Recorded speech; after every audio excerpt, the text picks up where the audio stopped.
इस वक्त मेरे नाल जो बैठे ने किरती किसान यूनियन टू DK जिला अमृतसर के सीनियर किसान आगू भाई युद्धवीर सिंह सरजा जिन्हां दा किसान अंदोलन दे विच बड़ा योगदान रहा।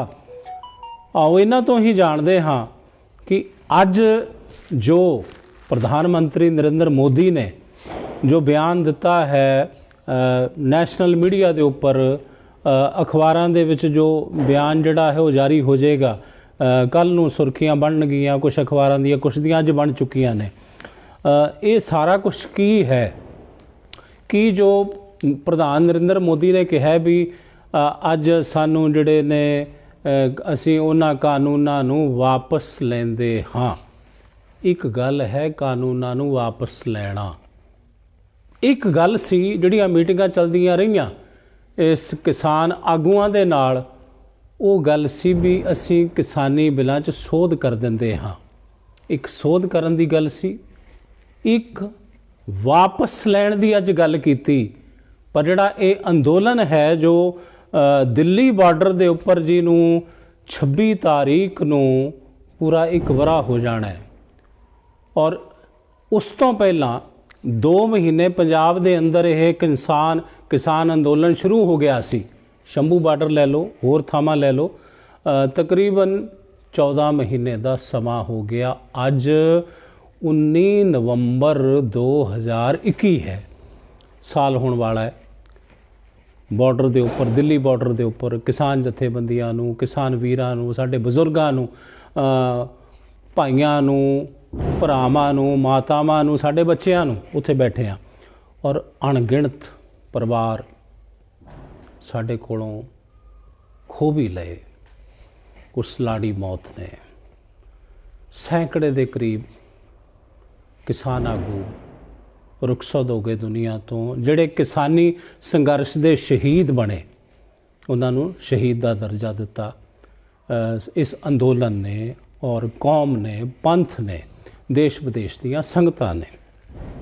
सो एक गल सी कानून दे विच सुधार दी, दूसरी गल सी कानून वापस लेने जो अज प्रधानमंत्री नरेंद्र मोदी ने बयान दिता मीडिया के उपर, नैशनल TV नैशनल चैनलों के उपर, वो सारा आ चुकिया है।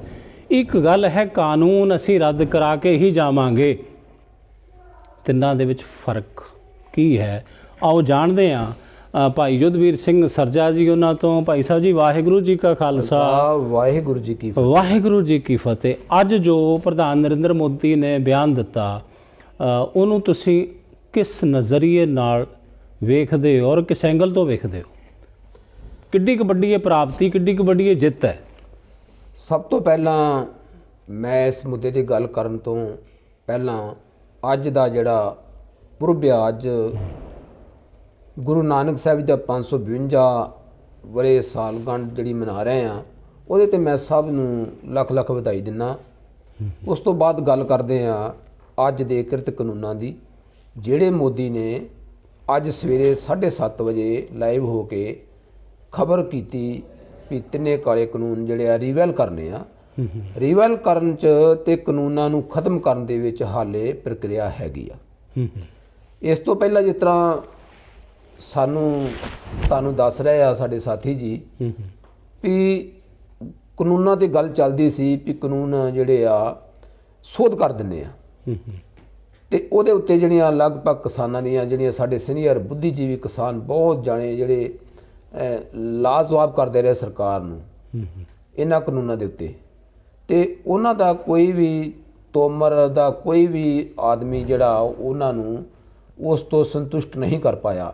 बिल्कुल हाँ। ਤੇ ਜਿਹੜੇ ਕਿਸਾਨਾਂ ਨੂੰ ਕਾਨੂੰਨ ਸਮਝਾਉਂਦੇ ਰਹੇ ਉਹ ਕਿਸਾਨਾਂ को ਕਾਨੂੰਨ ਸਮਝ ਕੇ ਆਖਰ ਆਪਣੇ ਘੁਰਨਿਆਂ 'ਚ ਵੜ ਗਏ। मतलब किसानां नूं पढ़ाउण वाले ही जिहड़े अपने आप नूं बड़े अच्छे अहुदियां ते और बड़े अपने आप नूं एजुकेटेड परसन समझते सी, उन्हां दी नज़र विच सी भी ये तां किसान ने, इन्हां नूं किहड़ा इन्ना पता होगा, किहड़ा एजुकेट होणगे। पर जदों उन्हां ही किसान आगूआं ने उन्हां अफसरां नूं, सरकार दे उन्हां बंदियां नूं, एजेंसियां दे उन्हां बंदियां नूं ही पढ़ने पा दित्ता तां एक मैं कहना भी ये किसानी अंदोलन दी भी एक बहुत बड़ी जित सी। बिल्कुल जित सी। जिस तरह ਮੋਦੀ ਦਾ ਇੱਕ ਛਾਪ ਬਣੀ ਪਈ ਹੈ ਵੀ ਮੋਦੀ ਜਿਹੜਾ ਕਾਨੂੰਨ ਕਰ ਲੈਂਦਾ ਉਹ ਵਾਪਸ ਨਹੀਂ ਲੈਂਦਾ। ਪਰ ਇੱਥੇ ਵੀ ਮੈਂ ਇੱਕ ਗੱਲ, ਛੋਟੀ ਜੀ ਗੱਲ ਕਹਿਣਾ ਵੀ ਇਹ ਕਾਨੂੰਨ ਪੰਜਾਬ ਤੋਂ ਲੜਾਈ ਸ਼ੁਰੂ ਹੋਈ ਇਹਨਾਂ ਕਾਨੂੰਨਾਂ ਬਾਰੇ। ਜਿਸ ਤਰ੍ਹਾਂ ਮੋਦੀ ਸਰਕਾਰ ਨੇ ਦੇਸ਼ ਨੂੰ ਕਰੋਨਾ ਦੇ ਆੜ ਦੇ ਵਿੱਚ ਹੌਲੀ ਹੌਲੀ ਵੇਚਣਾ ਸ਼ੁਰੂ ਕੀਤਾ ਤੇ ਇਸ ਤੋਂ ਬਾਅਦ ਰੇਲਵੇ ਦੀ ਐਰੋਪਲੇਨ ਵੇਚ ਦਿੱਤੇ, ਸਾਡੀਆਂ ਜਿਹੜੀਆਂ ਹਿਸਟੋਰੀਕਲ ਇਮਾਰਤਾਂ ਸਾਰਾ ਕੁਝ ਦੇਸ਼ ਨੂੰ ਮਤਲਬ ਗਿਰਵੀ ਰੱਖ ਦਿੱਤਾ ਕਾਰਪੋਰੇਟਾਂ ਦੇ ਹੱਥਾਂ 'ਚ। ਦੋ ਬੰਦੇ ਸਿਰਫ ਦੇਸ਼ ਨੂੰ ਚਲਾ ਰਹੇ ਆ, ਉਹ ਅਡਾਨੀ ਤੇ ਅੰਬਾਨੀ ਆ। ਬਿਲਕੁਲ। ਹੁਣ ਇਸ ਦੇ ਵਿੱਚ ਹੀ ਜਦੋਂ ਜਿਹੜਾ ਪੰਜਾਬ ਦੀ ਜਰਖੇਜ਼ ਧਰਤੀ ਆ, ਜਿੱਥੇ ਪੰਜਾਬ ਸੂਰਬੀਰਾਂ ਦੀ, ਯੋਧਿਆਂ ਦੀ, ਭਗਤ ਸਿੰਘ ਸਰਾਭਿਆਂ ਦੀ, ਬਾਬੇ ਬੰਦੇ ਸਿੰਘ ਬਹਾਦਰ ਦੀ ਧਰਤੀ ਆ, ਜਿੱਥੇ ਸਾਡੀਆਂ ਅੰਛਾਂ ਬੰਛਾਂ ਪਲੀਆਂ, ਜਿੱਥੇ ਸਾਡੇ ਧਰਤੀ ਦੇ ਵਿੱਚ ਸਾਹਿਬਜ਼ਾਦਿਆਂ ਦਾ ਖੂਨ ਡੁੱਲਿਆ, ਜਿੱਥੇ ਬਾਬਾ ਬੰਦਾ ਸਿੰਘ ਬਹਾਦਰ ਨੇ ਸਾਨੂੰ ਇਹ ਜ਼ਮੀਨਾਂ ਜਿਹੜੀਆਂ ਵਾ ਉਹਨਾਂ ਦੇ ਮਾਲਕ ਬਣਾਇਆ, ਉਸ ਧਰਤੀ ਨੂੰ ਖੋਹਣ ਦੀ ਗੱਲ ਕੀਤੀ ਗਈ ਤਾਂ ਫਿਰ ਇਹ ਹੋ ਨਹੀਂ ਸੀ ਸਕਦਾ ਵੀ ਪੰਜਾਬ ਦੇ ਲੋਕ ਜਿਹੜੇ ਆ ਇਸ ਚੀਜ਼ ਨੂੰ ਐਵੇਂ ਮੰਨ ਲੈਂਦੇ। ਕਿਉਂਕਿ ਉਹ ਜਿਹੜਾ ਸ਼ਹੀਦਾਂ ਦਾ ਖੂਨ ਹੈ ਉਹ ਮਤਲਬ ਸਿੱਖਾਂ ਦੇ ਖੂਨ ਵਿੱਚ ਖੋਲਦਾ ਹੈ, ਪੰਥ ਦੇ। ਬਿਲਕੁਲ ਜੀ। ਜੇ ਮੈਂ ਪਿੱਛੇ ਜਾਵਾਂ, ਅੱਜ ਤੋਂ ਹਜ਼ਾਰਾਂ ਸਾਲ ਪਿੱਛੇ ਚਲ ਜਾ, 500 ਸਾਲ, 1000 ਸਾਲ, 2000 ਸਾਲ ਪਿੱਛੇ ਚਲ ਜਾ, ਪੂਰੀ ਦੁਨੀਆ ਨੂੰ ਜਿੱਤਣ ਵਾਲਾ ਜਿਹੜਾ ਸਿਕੰਦਰ ਸੀ ਉਹ ਪੰਜਾਬ ਦੀ ਜਿਸ ਧਰਤੀ ਤੇ ਮੈਂ ਬੈਠਾ ਵਾਂ, ਜੰਡਿਆਲੇ ਗੁਰੂ ਦੀ, ਇਸ ਧਰਤੀ ਤੋਂ ਵਾਪਸ ਮੋੜ ਦਿੱਤਾ ਸੀ। ਇੱਥੋਂ ਵਾਪਸ ਮੋੜਿਆ ਸੀ। ਜਿਨੇ ਸਿਕੰਦਰ ਨੇ ਆਪਣੇ ਰਾਜ ਦੇ ਵਿੱਚ ਸੂਰਜ ਨਹੀਂ ਸੀ ਮਿਟਣ ਦਿੱਤਾ ਤੇ ਜਦੋਂ ਫਿਰ ਉਹ ਪੰਜਾਬ ਵੱਲ ਨੂੰ ਵਧਿਆ ਤੇ ਖੈਬਰ ਦਰਿਆ ਤੋਂ ਦੀ ਲੜਾਈ ਜਿਹੜੀ ਸੀ ਇਹਨਾਂ ਲੋਕਾਂ ਦੇ ਨਾਲ ਸ਼ੁਰੂ ਹੋ ਗਈ, ਪੰਜਾਬ ਦੀ ਧਰਤੀ ਦੇ ਲੋਕਾਂ ਨਾਲ। ਮੈਂ ਇਹਨਾਂ ਨੂੰ ਜਾਂ ਸਿੱਖ ਜਾਂ ਮੈਂ ਇਹਨਾਂ ਨੂੰ ਕੁਝ ਨਹੀਂ ਕਹਾਂਗਾ, ਮੈਂ ਪੰਜਾਬ ਦੀ ਧਰਤੀ ਦੇ ਵਾਸੀ ਕਹਾਂਗਾ, ਜਿਨ੍ਹਾਂ ਦੇ ਅੰਦਰ ਜਿਹੜਾ ਇਹ ਖੂਨ ਲੜਨ ਦੀ ਸਮਰੱਥਾ ਸੀ। ਤੇ ਜਦੋਂ ਫਿਰ ਉਹ ਲੜਦੇ ਖੈਬਰ ਅੱਗੋਂ ਲੰਘ ਕੇ ਤੇ ਫਿਰ ਅੱਗੇ ਨੂੰ ਵਧਿਆ ਤੇ ਇੱਥੋਂ ਤੱਕ ਆਉਂਦੀਆਂ ਉਹਦੀਆਂ ਫੌਜਾਂ, ਜਿੱਥੇ 10 ਲੱਖ ਫੌਜ ਦਾ ਧਾਵਾ ਲੈ ਕੇ ਬੋਲਿਆ ਸੀ ਤੇ ਉਹ ਫੌਜ ਹਜ਼ਾਰਾਂ ਦੀ ਗਿਣਤੀ 'ਚ ਰਹਿ ਗਈ ਸੀ ਜੰਡਿਆਲੇ ਗੁਰੂ 'ਚ ਆ ਕੇ। ਤੇ ਇੱਕ ਗੱਲ ਇਹ ਵੀ ਆ ਵੀ ਰਈਏ ਨਹਿਰ ਤੋਂ ਜਾਂ ਬਿਆਸ ਦਰਿਆ ਤੋਂ ਇਸ ਫੋਰਸ ਨੂੰ ਵਾਪਸ ਜਾਣਾ ਪਿਆ ਸੀ ਆਪਣਾ ਲੈ ਕੇ। ਰਸਤੋਂ ਤੇ ਜਾਂਦਿਆਂ ਸਿਕੰਦਰ ਜਿਹੜਾ ਸੀ ਮਰ ਗਿਆ ਸੀ। ਤੇ ਉਹ ਜਿਹੜੀ ਉਸ ਬੰਦੇ ਨੂੰ ਹਰਾਉਣ ਵਾਲੇ ਇਹ ਲੋਕ ਸੀ। ਤੇ ਇਸੇ ਤਰ੍ਹਾਂ ਹੀ ਜੇ ਆਪਾਂ ਅਬਦਾਲੀ ਦੀ ਗੱਲ ਕਰ ਲਈਏ ਜਾਂ ਹੋਰ ਕਿਸੇ ਵੀ ਤਰ੍ਹਾਂ ਦੀ ਗੱਲ ਕਰ ਲਈਏ, ਤੇ ਜਦੋਂ ਬਹੁਤ ਘੱਟ ਗਿਣਤੀ 'ਚ ਸਿੱਖ ਰਹਿ ਗਏ ਸੀ ਤੇ ਕਿਸੇ ਨੇ ਪੁੱਛਿਆ ਵੀ ਇਹ ਲੋਕ ਕੀ ਖਾਣਗੇ, ਇਹ ਕਿਸ ਤਰ੍ਹਾਂ ਲੜਨਗੇ, ਤੇ ਉਹ ਫਿਰ ਉਹ ਗੱਲ ਤੇ ਫਿਰ ਆਉਂਦੀ ਨਾ ਗੁਰੂ ਗੋਬਿੰਦ ਸਿੰਘ ਜੀ ਦੇ ਵੀ ਖਾ ਕੇ ਮੁੱਠ ਛੋਲਿਆਂ ਦੀ ਤੇਰੇ ਲੰਗਰਾਂ ਦੇ ਵਿੱਚੋਂ ਘੂਰ ਘੂਰ ਵੈਰੀ ਨੂੰ ਡਰਾਵੇ ਤੇਰਾ ਖਾਲਸਾ। ਇਹ ਉਹ ਲੋਕ ਆ ਜਿਹੜੇ ਭੁੱਖੇ ਰਹਿ ਕੇ ਵੀ ਜੰਗਲਾਂ ਦੇ ਪੱਤੇ ਖਾ ਕੇ ਲੜਨਾ ਜਾਣਦੇ ਸੀ। ਤੇ ਫਿਰ ਬਾਰਡਰ ਦੇ ਉੱਤੇ ਤਾਂ ਅਸੀਂ ਇੱਕ ਮਨ ਬਣਾ ਕੇ ਗਏ ਸੀ ਵੀ ਅਸੀਂ ਇਹ ਕਾਨੂੰਨ ਜਿਹੜੇ ਆ ਜਿੱਤ ਕੇ ਵਾਪਸ ਆਉਣੇ ਆ। ਕਿਉਂਕਿ ਜਿੱਤੋਂ ਤੋਂ ਸਵਾ ਸਾਡੇ ਕੋਲ ਭਾਈ ਕੋਈ ਰਸਤਾ ਨਹੀਂ।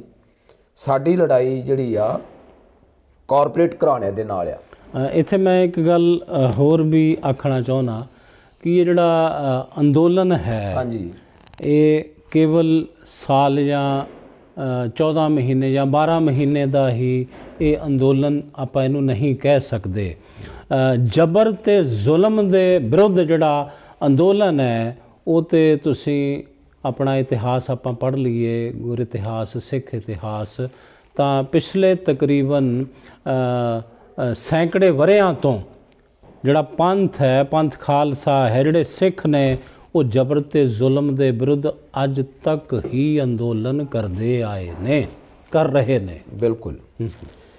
ਮੈਂ ਇੱਕ ਗੱਲ ਮੇਰੇ ਦਿਮਾਗ 'ਚ ਆਈ, ਮੈਂ ਉਹ ਗੱਲ ਪਹਿਲਾਂ ਕਹਿ ਦੇਵਾਂ ਵੀ ਜਿਵੇਂ ਅੱਜ ਸਾਡੇ ਇਹ ਸਵੇਰੇ ਖਬਰ ਆ ਗਈ ਆ ਖੇਤੀ ਕਾਨੂੰਨ ਵਾਪਸ ਹੋਣ ਤੇ ਬੜੀ ਖੁਸ਼ੀ ਮਨਾਈ ਜਾ ਰਹੀ ਤੇ ਮੈਂ ਦੇਖ ਰਿਹਾ ਵੀ ਪਟਾਕੇ ਵੀ ਫੁੱਟ ਰਹੇ ਆ ਤੇ ਸ਼ਹਿਰਾਂ ਦੇ ਵਿੱਚ ਜਸ਼ਨ ਮਨਾਏ ਜਾ ਰਹੇ ਆ, ਸ਼ਰਾਬਾਂ ਪੀਤੀਆਂ ਜਾ ਰਹੀਆਂ। ਮੈਂ ਉਹਨਾਂ ਨੌਜਵਾਨਾਂ ਨੂੰ ਇਹ ਕਹਿਣਾ ਚਾਹੁੰਦਾ ਵੀ ਐਵੇਂ ਇੰਨੇ ਉਤਾਵਲੇ ਨਾ ਜਾਂ ਇੰਨਾ ਠੰਡੇ ਨਾ ਪੈ ਜਾਓ ਵੀ ਅਸੀਂ ਜਿੱਤ ਗਏ ਆ। ਹਾਲੇ ਸਿਰਫ ਉਹ ਮੰਨਿਆ ਆ ਰੀਵੈਲ ਕਰਨ ਲਈ।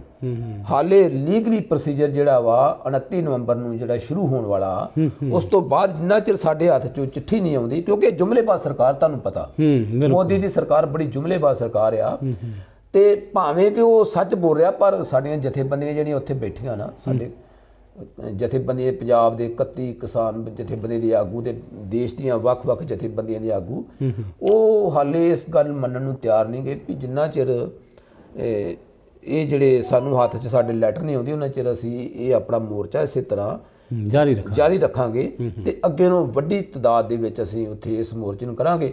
ਹਾਂ, ਇਹ ਗੱਲ ਠੀਕ ਹੈ ਵੀ ਮੋਦੀ ਨੇ ਇੱਕ ਕਦਮ ਚੁੱਕਿਆ ਆ ਤੇ ਚੰਗਾ ਵਾ ਵੀ ਦੇਸ਼ ਨੂੰ ਜਿਹੜਾ ਵਾ ਉਹ ਆਪਣੇ ਨੂੰ ਬਚਾ ਸਕਦਾ, ਉਹਦੇ ਹੱਥ 'ਚ ਆ ਬਚਾ, ਨਹੀਂ ਤੇ ਜਿਹੜਾ ਵਾ ਇਹ ਬੜੇ ਨਾਦਰਸ਼ਾਹੀ ਫਰਮਾਨ ਜਾਰੀ ਕੀਤੇ ਗਏ ਆ, ਫਾਸ਼ੀਵਾਦ ਦਾ ਸਾਡੇ ਤੇ ਥੋਪਿਆ ਗਿਆ ਵਾ, ਇਹ ਦੇਸ਼ ਨੂੰ ਕਿਸੇ ਹੋਰ ਪਾਸੇ ਲੈ ਰਿਹਾ। ਜਾਂ ਸੋਨੇ ਦੀ ਚਿੜੀਆ ਦੇਸ਼ ਸਾਡਾ, ਭੁੱਖਾ ਨਹੀਂ ਮਰਨ ਲੱਗਾ, ਬਹੁਤ ਕੁਝ ਆ ਦੇਸ਼ ਕੋਲ, ਸਾਡੇ ਕੋਲ। ਤੇ ਕਿਸਾਨ ਜਿਹੜਾ ਵਾ, ਕਿਸਾਨ ਜਦੋਂ ਮੈਂ ਤੁਹਾਨੂੰ ਦੱਸਦਾ, ਅਸੀਂ 25 ਨਵੰਬਰ ਤੋਂ ਪਿੰਡੋਂ ਟਾਂਗਰੇ ਤੋਂ ਚੱਲੇ, ਸਾਡਾ ਬਾਬਕਾਲੇ ਇਕਾਈ ਤੋਂ ਕਿਰਤੀ ਕਿਸਾਨ ਯੂਨੀਅਨ ਦਾ ਜਥਾ ਜਿਹੜਾ ਚੱਲਿਆ ਸੀ 25 ਨਵੰਬਰ 2020। ਹਾਂਜੀ, 25 ਨਵੰਬਰ 2020। ਤਾਂ ਇਹ ਮੋਰਚਾ ਕੋਈ ਐਵੇਂ ਨਹੀਂ ਵੀ ਅਸੀਂ ਝੰਡੇ ਲੈ ਕੇ ਤੇ ਇੱਕ ਮੇਲਾ ਵੇਖਣ ਗਏ ਸੀ। ਉਹ ਮੋਰਚਾ ਭਾਜੀ ਇਸ ਤਰ੍ਹਾਂ ਦਾ ਸੀ, ਸਾਨੂੰ ਇੱਕ ਲਾਈਨ ਖਿੱਚੀ ਗਈ ਸੀ ਬਾਬੇ ਦੀਪ ਸਿੰਘ ਵਾਲੀ। ਅੱਛਾ। ਹਾਂ, ਸਾਡੇ ਆਗੂਆਂ ਨੇ ਵੀ ਦੇਖੋ ਇਸ ਮੋਰਚੇ ਦੇ ਵਿੱਚ ਤੁਹਾਡੇ ਨਾਲ ਕੁਝ ਵਾਪਰ ਸਕਦਾ ਆ, ਤੁਹਾਡੇ ਉੱਤੇ ਗੋਲੀਬਾਰੀ ਚੱਲ ਸਕਦੀ ਆ, ਆਪਣੇ ਜੋ ਕੁਝ ਸਾਥੀ ਮੁੜ ਸਕਦੇ ਆ, ਕੁਝ ਨਹੀਂ ਵੀ ਮੁੜ ਸਕਦੇ, ਤੇ ਪਰਨ ਕਰ ਲਿਓ ਵੀ ਅਸੀਂ ਭੱਜਣਾ ਨਹੀਂ, ਪਿੱਠ ਨਹੀਂ ਦਿਖਾਉਣੀ, ਤੇ ਆਪਣੇ ਘਰਾਂ ਦੇ ਵਿੱਚ ਦੱਸ ਕੇ ਜਾਣਾ, ਆਪਣੇ ਹੌਸਲਿਆਂ ਨੂੰ ਬੁਲੰਦ ਰੱਖ ਕੇ ਜਾਣਾ। ਤੇ ਅਸੀਂ ਫਿਰ ਜਦੋਂ ਇੱਕ ਉਹਦੇ ਵਿੱਚ ਮਤਲਬ ਜਿੰਨੇ ਅਸੀਂ, ਕਿਉਂਕਿ ਅਸੀਂ ਇਹ ਲੰਬੀ ਲੜਾਈ ਪਿਛਲੇ 14 ਸਾਲ ਤੋਂ ਲੜ ਰਹੇ ਹਾਂ, ਕੋਈ ਸਾਡੀ ਲੜਾਈ ਹੁਣ ਨਹੀਂ ਸ਼ੁਰੂ ਹੋਈ ਜਾਂ ਅਕਤੂਬਰ ਤੋਂ ਸ਼ੁਰੂ ਨਹੀਂ ਹੋਈ 20 ਤੋਂ, ਇਹ ਸਾਡੀ ਲੜਾਈ ਪਿਛਲੇ 14 ਸਾਲ ਤੋਂ ਜਦੋਂ ਗੈਟ ਸਮਝੌਤਾ ਆਇਆ ਸੀ ਦੇਸ਼ 'ਚ, ਉਦੋਂ ਵੀ ਅਸੀਂ ਕਿਹਾ ਹੈ ਵੀ ਇਹ ਸਾਡੇ ਨਾਲ ਵਾਪਰਨ ਵਾਲਾ। ਤੇ ਫਿਰ ਅਸੀਂ 25 ਨਵੰਬਰ ਨੂੰ ਜਿਹੜਾ ਅਸੀਂ ਚਾਲੇ ਪਾਏ, ਤੇ ਜਦੋਂ ਅਸੀਂ ਚਾਲੇ ਪਾਏ 25 ਨਵੰਬਰ ਨੂੰ, ਤੇ ਫਿਰ ਸਾਡੇ ਅੱਗੇ ਸਗੀਨਾ ਸੀ, ਸਾਡੇ ਅੱਗੇ ਤੋਪਾਂ ਸੀ, ਸਾਡੇ ਅੱਗੇ ਪਾਣੀ ਦੀਆਂ ਵਿਛਾੜਾਂ ਸੀ, ਸਾਡੇ ਅੱਗੇ ਸਰਕਾਰ ਨੇ ਜਿਹੜੀ ਤੋਮਰ ਸਰਕਾਰ ਆ, ਜਿਹੜੀ ਆਪਣੀ ਭਾਜਪਾ ਦੀ ਸਰਕਾਰ ਆ, ਖੱਟੜ ਸਰਕਾਰ ਆ, ਉਹਨੇ 20-20 ਫੁੱਟ ਦੇ ਖੱਡੇ ਸੜਕਾਂ 'ਚ ਪੁੱਟ ਦਿੱਤੇ ਸੀ ਵੀ ਕਿਸਾਨ ਜਿਹੜਾ ਵਾ ਇਹਨੂੰ ਰੋਕਣਾ ਵਾ ਕਿਸੇ ਵੀ ਹੀਲੇ, ਕਿਸੇ ਵੀ ਵਸੀਲੇ। ਮਤਲਬ ਕੋਈ ਕਸਰ ਬਾਕੀ ਨਹੀਂ ਛੱਡੀ, ਆਪਾਂ ਇਹ ਕਹਿ ਸਕਦੇ ਹਾਂ। ਬਿਲਕੁਲ ਜੀ, ਸਰਕਾਰ ਨੇ ਸਾਡੇ ਇਸ ਅੰਦੋਲਨ ਨੂੰ ਖਤਮ ਕਰਨ ਲਈ, ਇਸ ਅੰਦੋਲਨ ਨੂੰ ਸਿਰੇ ਨਾ ਚੜੇ ਇਹ ਜਾਂ ਕਿਸਾਨ ਦਿੱਲੀ ਤੱਕ ਨਾ ਪਹੁੰਚਣ। ਬਿਲਕੁਲ ਜੀ। ਇਸ ਤੋਂ ਪਹਿਲਾਂ ਵੇਖੋ, ਮੈਂ ਇੱਕ ਗੱਲ ਬਹੁਤ ਜ਼ਰੂਰੀ ਕਰਨੀ ਚਾਹੁੰਦਾ ਵੀ ਜਦੋਂ ਇਹ ਅੰਦੋਲਨ ਸ਼ੁਰੂ ਹੋਇਆ ਤੇ ਇਸ ਤੋਂ ਪਹਿਲਾਂ ਜਿਹੜੀਆਂ ਸਿਆਸੀ ਪਾਰਟੀਆਂ ਸੀ, ਭਾਵੇਂ ਉਹ ਪੰਜਾਬ ਦੀਆਂ ਸੀ, ਭਾਵੇਂ ਉਹ ਹਰਿਆਣੇ ਦੀਆਂ ਸੀ, ਉਹਨਾਂ ਵੀ ਜੁਮਲੇਬਾਜ਼ੀ ਬੜੀ ਕੀਤੀ। ਉਹਨਾਂ ਮਤਲਬ ਟਰੈਕਟਰ ਖੜੇ ਤੇ ਕੋਈ ਆਪਣੇ ਮੋੜ ਆਉਂਦਾ ਵਾ ਅੰਬਾਲੇ ਬਾਰਡਰ ਤੋਂ ਵਾਪਸ ਨਹੀਂ ਭੇਜ ਦਿੱਤੇ ਆ ਜੀ, ਸਾਨੂੰ ਜਾਣ ਨਹੀਂ ਦਿੱਤਾ। ਸਿਰਫ ਤੇ ਕਦੀ ਕਾਂਗਰਸ ਵਾਲੇ ਜਾਂਦੇ ਸੀ, ਕਦੀ ਅਕਾਲੀ ਦਲ ਜਾਂਦਾ ਸੀ, ਕਦੀ ਆਪ ਵਾਲੇ ਜਾਂਦੇ ਸੀ, ਤੇ ਉੱਥੋਂ ਵਾਪਸ ਮੋੜ ਆਉਂਦੇ ਸੀ ਵੀ ਉੱਥੇ ਤੇ ਬਹੁਤ ਪ੍ਰਬੰਧ ਕੀਤੇ ਆ, ਉੱਥੇ ਤੇ ਲੰਘਣ ਨਹੀਂ ਦੇਣਾ, ਤੇ ਉੱਥੋਂ ਆਪਣਾ ਪਾਣੀ ਪੂਣੀ ਪਵਾ ਕੇ ਤੇ ਵਾਪਸ ਆਉਂਦੇ ਰਹੇ, ਤੇ ਇੱਕ ਤੌਖਲਾ ਪੈਦਾ ਕਰਦੇ ਰਹੇ ਵੀ ਉੱਥੇ ਨਹੀਂ ਲੰਘਣ ਦੇਣਾ ਸਰਕਾਰ ਨੇ। ਪਰ ਅਸੀਂ ਲੜਨ ਵਾਲੇ ਲੋਕ ਆ ਜੀ। ਮਤਲਬ ਜਿਹੜੀਆਂ ਇਹ ਪਾਰਟੀਆਂ ਸੀ, ਆਪਾਂ ਇੰਜ ਕਹਿ ਲਈਏ ਵੀ ਇਹ ਕੇਂਦਰ ਦੇ ਹੱਥਾਂ 'ਚ ਖੇਡਦੀਆਂ ਸੀ, ਚਾਹੇ ਉਹ ਕੋਈ ਵੀ ਪਾਰਟੀ ਸੀ। ਕੇਂਦਰ ਦੇ ਹੱਥਾਂ 'ਚ ਸਾਰੀਆਂ ਪਾਰਟੀਆਂ ਖੇਡਦੀਆਂ, ਭਾਵੇਂ ਕਿ ਉਹਨਾਂ ਬਾਅਦ 'ਚ ਅਸਤੀਫੇ ਦਿੱਤੇ, ਉਹ ਵੀ ਪ੍ਰੈਸ਼ਰ ਸੀ ਕਿਸਾਨਾਂ ਦਾ ਬਹੁਤ ਜ਼ਬਰਦਸਤ। ਇਹ ਮੋਰਚਾ ਚੱਲਿਆ ਵਾ, ਇਹ ਪੰਜਾਬ ਤੋਂ ਹੁੰਦਾ ਆ ਜਨ ਅੰਦੋਲਨ, ਪੂਰਾ ਸੰਸਾਰ ਇਹਨੂੰ ਵੇਖ ਰਿਹਾ ਸੀ। ਬਿਲਕੁਲ। ਤੇ ਆਉਣ ਵਾਲਾ ਜਿਹੜਾ ਸਮਾਂ ਹੈ ਉਹਦੇ ਵਿੱਚ ਕਿਸਾਨਾਂ ਦਾ ਜੋਸ਼ ਵੱਧਦਾ ਗਿਆ। ਤਾਂ ਫਿਰ ਉਹ ਜਿਹੜਾ ਉਸ ਦਿਨ ਦਾ, ਮੈਂ 1 ਸਾਲ ਪਹਿਲਾਂ ਦੀ ਗੱਲ ਕਰ ਰਿਹਾ ਵੀ ਜਿਹੜਾ ਉਹ ਮਜ਼ਾ ਸੀ, ਸਾਡੇ ਅੰਦਰ ਇੱਕ ਜੰਗ ਦੀ ਲੜਾਈ ਦਾ ਆਗਾਜ਼ ਸ਼ੁਰੂ ਹੋ ਚੁੱਕਾ ਸੀ। ਸਾਡੇ ਅੰਦਰ ਕੋਈ ਤੌਖਲਾ ਨਹੀਂ ਸੀ, ਸਾਨੂੰ ਸਾਡੇ ਅੰਦਰ ਪੈਰਾਮਿਲਟਰੀ ਫੋਰਸਾਂ ਖੜੀਆਂ ਸੀ, ਸਾਨੂੰ ਸਗੀਨਾ ਤੇ ਲਿਆ ਗਿਆ ਸੀ। ਮੈਂ ਉਸ ਮੋਰਚੇ ਦੇ ਵਿੱਚ, ਮੇਰੇ ਕੋਲ ਵੀਡੀਓ ਵੀ ਹੈਗਾ, ਤੁਹਾਨੂੰ ਮੈਂ ਪਹਿਲਾਂ ਦਿਖਾ ਚੁੱਕਾ ਹਾਂ, ਮੈਂ ਉਸ ਵੀਡੀਓ 'ਚ ਲਾਈਵ ਸਾਂ। ਤੁਹਾਡੇ ਮੋਬਾਈਲ ਦੇ ਵਿੱਚ ਉਹ ਵੀਡੀਓ? ਹਾਂ, ਮੇਰੇ ਮੋਬਾਈਲ 'ਚ ਵੀਡੀਓ ਆ 25 ਨਵੰਬਰ 26 ਨਵੰਬਰ ਦੀਆਂ, 27 ਨਵੰਬਰ ਦੀਆਂ, ਜਦੋਂ ਅਸੀਂ ਪਾਣੀ ਦੀਆਂ ਵਿਛਾੜਾਂ ਸਹੀਆਂ, ਅਥਰੂ ਗੈਸ ਦੇ ਗੋਲੇ ਸਹੇ। ਨਵਦੀਪ ਸਿੰਘ ਨੇ ਜਦੋਂ ਉਹ ਪਾਣੀ ਦੀ ਬੌਛਾੜ ਕਰਨ ਵਾਲੀ ਜਿਹੜੀ ਸੀ ਉਹਦਾ ਮੂੰਹ ਮੋੜਿਆ। ਹਾਂਜੀ, ਨਵਦੀਪ ਸਿੰਘ ਹਰਿਆਣੇ ਦਾ ਨੌਜਵਾਨ ਸੀ, ਚਲੋ ਗੱਭਰੂ ਸੀ, ਪਰ ਵਧੀਆ ਕੰਮ ਸੀ ਉਸ ਵਕਤ ਕੀਤਾ, ਹੌਸਲਾ ਬਣਿਆ ਸੀ ਲੋਕਾਂ ਉਹਨੇ ਦਾ, ਬਹੁਤ ਵੱਡੀ ਉਸ ਵਕਤ ਕੀਤਾ ਉਹਨੇ। ਪਰ ਉਹ ਹਰਿਆਣੇ ਦਾ ਸੀ। ਸਾਡਾ ਉਸ ਤੋਂ ਅਗਲੇ ਦਿਨ ਦਾ ਮੋਰਚਾ ਸੀ ਜਦੋਂ ਸਰਕਾਰ ਨੇ ਹੋਰ ਬੜੇ ਪੁਖਤਾ ਪ੍ਰਬੰਧ ਕਰ ਲਏ ਸੀ ਵੀ ਪੰਜਾਬੀਆਂ ਨੂੰ ਲੰਘਣਾ, ਪਰ ਪੰਜਾਬ ਦੇ ਵਿੱਚੋਂ 50,000 ਟਰੈਕਟਰ ਜਿਹੜਾ ਇਹ ਚਾਲੇ ਪਾ ਚੁੱਕਾ ਸੀ ਤੇ ਉਹਨਾਂ ਦੇ ਅੰਦਰ ਮੁੜਨ ਦਾ ਜਜ਼ਬਾ ਨਹੀਂ ਸੀ ਕਿਸੇ ਵੀ ਤਰ੍ਹਾਂ। ਤੇ ਇਹ ਗੱਲ ਠੀਕ ਸੀ ਵੀ ਉੱਥੇ ਕੰਟੇਨਰ ਖਲੋਤੇ ਸੀਗੇ ਤੇ ਸਾਡੇ ਸੱਜਰਵੱਡੀ ਤੋਂ ਇੱਕ ਸਾਥੀ ਜਦੋਂ ਅਸੀਂ ਗਏ, ਬੜੀ ਮਜ਼ੇਦਾਰ ਗੱਲ ਆ ਵੀ ਮੋٹے ਸੰਗਲਾਂ ਜੰਜੀਰਾਂ ਦੇ ਨਾਲੋਂ ਟੈਂਕਰ ਕੰਟੇਨਰ ਬੱਦੇ ਸੀਗੇ, ਬਿਲਕੁਲ ਉਹ ਬਹੁਤ ਮੋٹے ਜਿਨ੍ਹਾਂ ਨੂੰ ਤੋੜਨਾ ਸੰਭਵ ਸੀਗਾ। ਪਰ ਸਾਡੇ ਪਿੰਡ ਸੱਜਰਵੱਡੀ ਦੀ ਟੀਮ ਨੇ ਉਹ ਸੰਗਲ ਨੂੰ ਧੂ ਕੇ ਲਿਆਂਦਾ ਤੇ ਸਾਡੇ ਇੱਕ ਸਾਥੀ ਨੇ ਨਿਸ਼ਾਨੀ ਦੇ ਤੌਰ ਤੇ ਰੱਖਿਆ। ਜਦੋਂ ਕਿਤੇ ਲੋੜ ਪੈ ਗਈ ਅਸੀਂ ਉਸ ਨੂੰ ਪੇਸ਼ ਕਰਾਂਗੇ ਵੀ ਅਸੀਂ ਇਹ ਸੰਗਲ ਨੂੰ ਤੋੜਨ ਵਾਲੇ ਲੋਕ ਛੱਜਰਵੱਡੀ ਪਿੰਡ ਤੋਂ ਸਾਥੀ ਜਰਮਨਜੀਤ ਆ, ਮੇਰੇ ਨਾਲ ਸਾਥੀ ਰਵਿੰਦਰ ਜੀ ਆ, ਲੱਖਾ ਜੀ ਆ ਤੇ ਹੋਰ ਬਹੁਤ ਸਾਰੇ ਸਾਥੀ ਜੀ, ਜਾਰੂ ਸਾਥੀ ਸੀ ਜਿਨ੍ਹਾਂ ਦੀ ਅਗਵਾਈ 'ਚ ਅਸੀਂ ਉੱਥੇ ਗਏ ਸੀ। ਮਤਲਬ ਇਸ ਕਿਸਾਨੀ ਸੰਘਰਸ਼, ਕਿਸਾਨੀ ਅੰਦੋਲਨ ਦਾ ਜਿਹੜਾ ਇਹ ਹਿਸਟਰੀ ਹੈ, ਇਤਿਹਾਸ ਹੈ, ਉਹਦੇ 'ਚ ਇੱਕ ਗੱਲ ਇਹ ਵੀ ਦਰਜ ਹੋਈ ਆ ਤੇ ਇਹ ਜਦੋਂ ਇਤਿਹਾਸ ਸਾਡੇ ਕੋਲ ਮੰਗੂਗਾ ਅਸੀਂ ਉਹ ਚੀਜ਼ ਪੇਸ਼ ਕਰਾਂਗੇ ਵੀ ਅਸੀਂ ਉਹ ਸੰਗਲਾ ਜਜ਼ੀਰਾ ਨਾਲੋਂ ਤੋੜ ਲਿਆ ਸੀ ਉਹਨਾਂ ਕੰਟੇਨਰਾਂ ਨੂੰ ਤੇ ਉਹਨਾਂ ਹੀ ਸਰਕਾਰ ਦੇ ਪੁੱਟੇ ਖੱਡਿਆਂ ਵਿੱਚ ਅੱਜ ਵੀ ਕੰਟੇਨਰ ਦੱਬੇ ਹੋਏ ਮਿਲ ਸਕਦੇ ਤੁਹਾਨੂੰ। ਤੇ ਉਸ ਤੋਂ ਬਾਅਦ ਹੀ ਹਰਿਆਣੇ ਦੇ ਲੋਕ, ਉੱਥੋਂ ਦੀ ਜਵਾਨੀ, ਉੱਥੋਂ ਦੀਆਂ ਭੈਣਾਂ, ਮਾਤਾਵਾਂ, ਬਾਰਡਰ ਦੇ ਲਾਗੇ ਖੜੇ ਲੋਕ, ਸੜਕਾਂ ਦੇ ਕਿਨਾਰੇ ਲੋਕ ਖੜੇ, ਮੋਢਿਆਂ ਦੇ ਕਈਆਂ, ਮੋਢਿਆਂ ਤੇ ਦਾਤਰੀਆਂ, ਮੋਢਿਆਂ ਦੇ ਉੱਤੇ ਮਿੱਟੀ ਦੇ ਬਾਲਟੇ ਰੱਖ ਕੇ ਜਦੋਂ ਸਾਡੇ ਵੱਲ ਨੂੰ ਵਧੇ ਤੇ ਸਾਡੇ ਹੌਸਲੇ ਹੋਰ ਬੁਲੰਦ ਹੋਏ। ਸਾਡੇ ਨਾਲ ਬਹੁਤ ਜ਼ਿਆਦਾ ਸਾਡੇ ਛੋਟੇ ਭਰਾ ਵਰਗਾ ਉਹਨਾਂ ਕੰਮ ਅਦਾ ਕੀਤਾ। ਸਾਡੇ ਹੌਸਲੇ ਉਦੋਂ ਬੜੇ ਬੁਲੰਦ ਹੋਏ ਜਦੋਂ ਹਰਿਆਣੇ ਦੇ ਲੋਕਾਂ ਨੇ ਕਿਹਾ ਵੀ ਅਸੀਂ ਤੁਹਾਡੇ ਨਾਲ ਆ, ਛੋਟਾ ਭਾਈ ਆ ਹਰਿਆਣਾ ਪੰਜਾਬ ਦਾ। ਤੇ ਉਹ ਫਿਰ ਉਹ ਖੱਡੇ ਪੂਰਨ 'ਚ ਜਿਹੜਾ ਸੀ ਹਰਿਆਣੇ ਦੇ ਲੋਕਾਂ ਦਾ ਬਹੁਤ ਵੱਡਾ ਯੋਗਦਾਨ ਸੀ। ਪਰ ਇਸ ਲੜਾਈ ਦਾ ਆਗਾਜ਼ ਕਰਨ ਵਾਲਾ ਪੰਜਾਬ ਸੀ। ਜਿਹੜੇ ਹਰਿਆਣੇ ਦੇ ਲੋਕ ਮੰਨੇ ਆ ਵੀ ਜੇ ਪੰਜਾਬ ਨਾ ਹੁੰਦਾ ਤੇ ਅੱਜ ਅਸੀਂ ਕਾਰਪੋਰੇਟਾਂ ਦੇ ਅਡਾਨੀ ਬਾਨੀ ਦੇ ਗੁਲਾਮ ਬਣ ਗਏ ਹੁੰਦੇ। ਬਿਲਕੁਲ, ਕੇਵਲ ਹਰਿਆਣੇ ਦੇ ਲੋਕ ਹੀ ਨਹੀਂ ਮੰਨੇ, ਹਰਿਆਣੇ ਦੇ ਕਿਸਾਨ ਹੀ ਨਹੀਂ ਮੰਨੇ, ਤਕਰੀਬਨ ਆਪਾਂ ਕਹ ਲਈਏ ਪੂਰੇ ਭਾਰਤ ਵਰਸ਼ ਦੇ ਜਿੱਥੇ ਜਿੱਥੇ ਵੀ ਕੋਈ ਕਿਸਾਨ ਹੈ ਜਾਂ ਜਥੇਬੰਦੀਆਂ ਨੇ, ਉਹਨਾਂ ਨੇ ਇਹ ਗੱਲ ਮੰਨੀ ਕਿ ਇਹ ਤੁਸੀਂ ਸ਼ੁਰੂਆਤ ਕੀਤੀ ਤਾਂ ਅਸੀਂ ਵੀ ਤੁਹਾਡਾ ਉਸ ਕਾਫਲੇ ਵਿੱਚ ਸ਼ਾਮਲ ਹੋ ਗਏ। ਬਿਲਕੁਲ ਜੀ।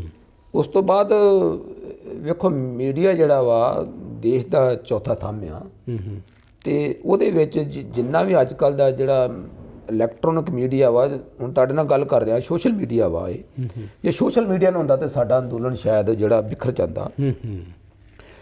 ਲੋਕਾਂ ਦੇ ਰੂਪ 'ਚ ਅਸੀਂ ਨਹੀਂ ਬਿਖਰਦੇ, ਸਾਡੇ ਜਥੇਬੰਦੀ ਦੇ ਲੋਕ ਨਾ ਬਿਖਰਦੇ, ਲੋਕ ਚੈਨਲ ਵਾਲਿਆਂ ਨੇ ਬਿਖਾਰ ਦੇਣਾ ਸੀ। ਜਿਹੜਾ ਗੋਦੀ ਮੀਡੀਆ ਸੀ, ਵਿਕਾਊ ਮੀਡੀਆ ਸੀ, ਉਹਨਾਂ ਨੇ ਸਾਨੂੰ ਉੱਥੇ ਤਾਲੀਬਾਨ ਦਾ ਖਿਤਾਬ ਦਿੱਤਾ, ਉੱਥੇ ਅੱਤਵਾਦੀਆਂ ਦਾ ਖਿਤਾਬ ਦਿੱਤਾ, ਉੱਥੇ ਵੱਖਵਾਦੀਆਂ ਦਾ ਖਿਤਾਬ ਦਿੱਤਾ। ਪਰ ਉੱਥੇ ਜਿਹੜਾ ਸੋਸ਼ਲ ਮੀਡੀਆ ਸੀ ਸਾਡਾ ਇਲੈਕਟ੍ਰੋਨਿਕ ਮੀਡੀਆ, ਸੋਸ਼ਲ, ਉਹਨੇ ਬੜਾ ਵਧੀਆ ਕੰਮ ਨਿਭਾਇਆ ਤੇ ਕੁਝ ਮੀਡੀਆ ਦੇ ਚੰਗੇ ਕਰਮਚਾਰੀ ਵੀ ਉੱਥੇ ਆਏ ਜਿਨ੍ਹਾਂ ਨੇ ਲੋਕਾਂ ਦੇ ਸਾਹਮਣੇ ਪੇਸ਼ ਕੀਤਾ। ਉਸ ਤੋਂ ਬਾਅਦ ਫਿਰ ਇਹ ਅੰਦੋਲਨ ਇੱਕ ਜਿਹੜਾ ਸੀ ਸਾਡੇ ਜਜ਼ਬਾਤਾਂ ਦੀ ਖੇਡ ਬਣ ਗਿਆ ਸੀ। ਸਾਡੀਆਂ ਉੱਥੇ ਫਿਰ ਸਮਾਂ ਵੱਧਦਾ ਗਿਆ ਤੇ ਗਿਣਤੀਆਂ ਵੱਧਦੀਆਂ ਗਈਆਂ, ਸਾਡੇ ਹੌਸਲੇ ਬੁਲੰਦ ਹੁੰਦੇ ਗਏ। ਅਸੀਂ ਉੱਥੇ ਭਾਜੀ ਬਹੁਤ ਠੰਡੇ ਬੁਰਜ ਵਰਗੀ ਹਵਾ ਵੀ ਸਹੀ ਆ, ਅਸੀਂ ਵਗਦੇ ਤੂਫਾਨ, ਗੜੇ ਜਾਂ ਤੱਤੀਆਂ ਤਵੀਆਂ ਤੇ ਬੈਠਣ ਵਾਲੇ ਸਾਡੇ ਗੁਰੂਆਂ ਦਾ ਵਰਗਾ ਉੱਥੇ ਅਸੀਂ ਉਹ ਵੀ ਉੱਥੇ ਵੇਖਿਆ। ਮਤਲਬ ਉਹ ਯਾਦ ਕੀਤਾ ਆਪਣੇ ਉਸ ਮਹਾਨ ਸਤਿਗੁਰੂ ਨੂੰ, ਪੰਚਮ ਪਾਤਸ਼ਾਹ ਧੰਨ ਗੁਰੂ ਅਰਜਨ ਦੇਵ ਮਹਾਰਾਜ ਸਾਹਿਬ ਜੀ ਦੀ ਸ਼ਹਾਦਤ ਨੂੰ, ਵੀ ਜੇ ਉਹ ਉਸ ਤੱਤੀਆਂ ਤਵੀਆਂ ਦੇ ਉੱਤੇ ਆਪਣਾ ਸੀਸ ਵਾਰ ਸਕਦੇ ਤੇ ਅਸੀਂ ਤੇ ਫਿਰ ਸੜਕਾਂ ਤੇ ਜਿੰਦੇ ਲੋਕ ਆ, ਸਾਨੂੰ ਤੇ ਫਿਰ ਕੰਬਲ ਹੈਗੇ ਆ, ਸਾਡੇ ਕੋਲ ਚਾਦਰਾਂ ਹੈਗੀਆਂ, ਇਹੋ ਜਿਹੇ ਬੜੇ ਸਿਰੜੀ ਲੋਕ। ਪਰ ਆਨੰਦਪੁਰ ਸਾਹਿਬ ਦਾ ਘੇਰਾ, ਆਨੰਦਪੁਰ ਸਾਹਿਬ ਨੂੰ ਛੱਡਣਾ, ਕਲਗੀਆਂ ਵਾਲੇ ਸਰਬੰਸਦਾਨੀ ਧੰਨ ਗੁਰੂ ਗੋਬਿੰਦ ਸਿੰਘ ਮਹਾਰਾਜ ਜੀ ਦਾ ਪਰਿਵਾਰ ਦਾ ਵਿਛੋੜਾ, ਉਹ ਸਰਬੰਸ ਵਾਰ ਦੇਣਾ, ਚਮਕੌਰ ਦੀ ਕੱਚੀ ਗੜੀ, ਚਮਕੌਰ ਦੀ ਜੰਗ, ਸਰਹੰਦ ਦੀਆਂ ਨੀਹਾਂ ਦਾ ਇਤਿਹਾਸ ਵੀ ਬੋਲਿਆ। ਉੱਥੇ ਮਤਲਬ ਸੁਣਾਇਆ ਗਿਆ। ਬਿਲਕੁਲ ਸੁਣਾਇਆ ਗਿਆ ਜੀ, ਉੱਥੇ ਬੋਲਿਆ ਗਿਆ, ਉੱਥੇ ਸਾਰਾ ਕੁਝ ਹੋਇਆ।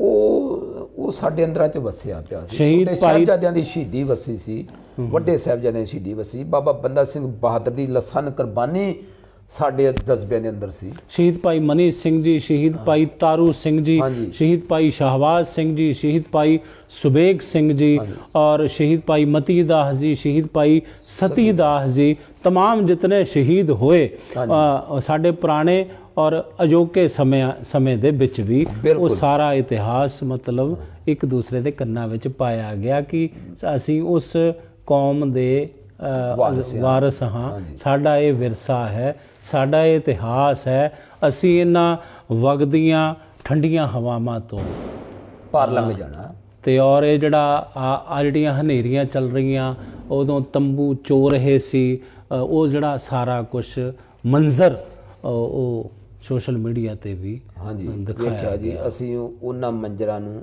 ਸਹਿਆ, ਪਰ ਅਸੀਂ ਕਦੀ ਵੀ ਗਿਲਾ ਨਹੀਂ ਕੀਤਾ ਉਸ ਕੁਦਰਤ ਤੇ, ਕਿਉਂਕਿ ਜਦੋਂ ਅੰਦੋਲਨ ਲੜੇ ਜਾਂਦੇ ਆ ਤੇ ਭੀੜਾਂ ਬਣਦੀਆਂ, ਸਾਕੇ ਨਨਕਾਣੇ ਵਰਗੇ ਵਾਪਰਦੇ ਆ, ਫਿਰ ਰੇਲ ਗੱਡੀਆਂ ਥੱਲੇ ਆਉਣਾ ਜਾਣਦੇ ਅਸੀਂ ਭਗਤ ਸਿੰਘ ਸਰਾਭਿਆਂ ਦੇ ਵਾਰਸ ਹਾਂ। ਅਸੀਂ ਫਾਂਸੀਆਂ ਦੇ ਚੜੇ ਆ। ਸਾਡੀ ਜਵਾਨੀ 22-23 ਸਾਲ ਦੇ 17 ਸਾਲ ਦਾ ਜਿਹੜਾ ਆਪਣਾ ਕਰਤਾਰ ਸਿੰਘ ਸਰਾਭਾ ਸੀ, ਫਾਂਸੀ ਚੜਿਆ ਸੀ। ਸਾਡੇ ਅੰਦਰਾਂ ਦੇ ਵਿੱਚ ਅਸੀਂ ਛੋਟੇ ਹੁੰਦਿਆਂ ਇਤਿਹਾਸ ਪੜ੍ਹਿਆ ਸੀ ਤੇ ਇਸ ਇਤਿਹਾਸ ਨੂੰ ਅਸੀਂ ਕਾਇਮ ਰੱਖ ਸਕੇ ਆ ਤੇ ਲੜਾਂਗੇ। ਅਸੀਂ ਆਖਰ ਦਮ ਤੱਕ ਲੜਾਂਗੇ। ਅਸੀਂ ਮਤਲਬ ਇੱਕ ਤੁਹਈਆ ਕਰਕੇ ਇੱਥੋਂ ਨਿਕਲੇ ਆ ਜਥੇਬੰਦੀਆਂ ਦੇ, ਜਿੰਨੇ ਬੜੇ ਸਿਰੜੀ ਲੋਕ ਆ, ਸਿੱਧਕਵਾਨ ਲੋਕ ਆ, ਬੜਾ ਕੁਝ ਉਸ ਅੰਦੋਲਨ ਨੂੰ ਫੇਲ ਕਰ ਲਈ ਕੀਤਾ ਗਿਆ ਭਾਜੀ। ਅੱਛਾ, ਇੱਥੇ ਤੁਹਾਡੀ ਇੱਕ ਗੱਲ ਜਿਹੜੀ ਹੈ ਮੈਂ ਬਿਲਕੁਲ ਉਹਦੇ ਨਾਲ ਇੱਕ ਗੱਲ ਹੋਰ ਜੋੜ ਦਵਾਂ। ਤੁਸੀਂ ਕਿਹਾ ਵੀ ਬਹੁਤ ਕੁਝ ਕੀਤਾ ਗਿਆ ਕਿਸਾਨੀ ਅੰਦੋਲਨ ਨੂੰ, ਸੰਘਰਸ਼ ਨੂੰ ਫੇਲ ਕਰਨ ਲਈ, ਜਿਹਦੇ ਵਿੱਚ ਵਿਕਾਊ ਮੀਡੀਆ ਦਾ, ਗੋਦੀ ਮੀਡੀਆ ਦਾ ਅਹਿਮ ਇੱਕ ਰੋਲ ਰਿਹਾ। ਇਸ ਗੱਲ ਤੋਂ ਆਪਾਂ ਇਨਕਾਰੀ ਨਹੀਂ ਹੋ ਸਕਦੇ।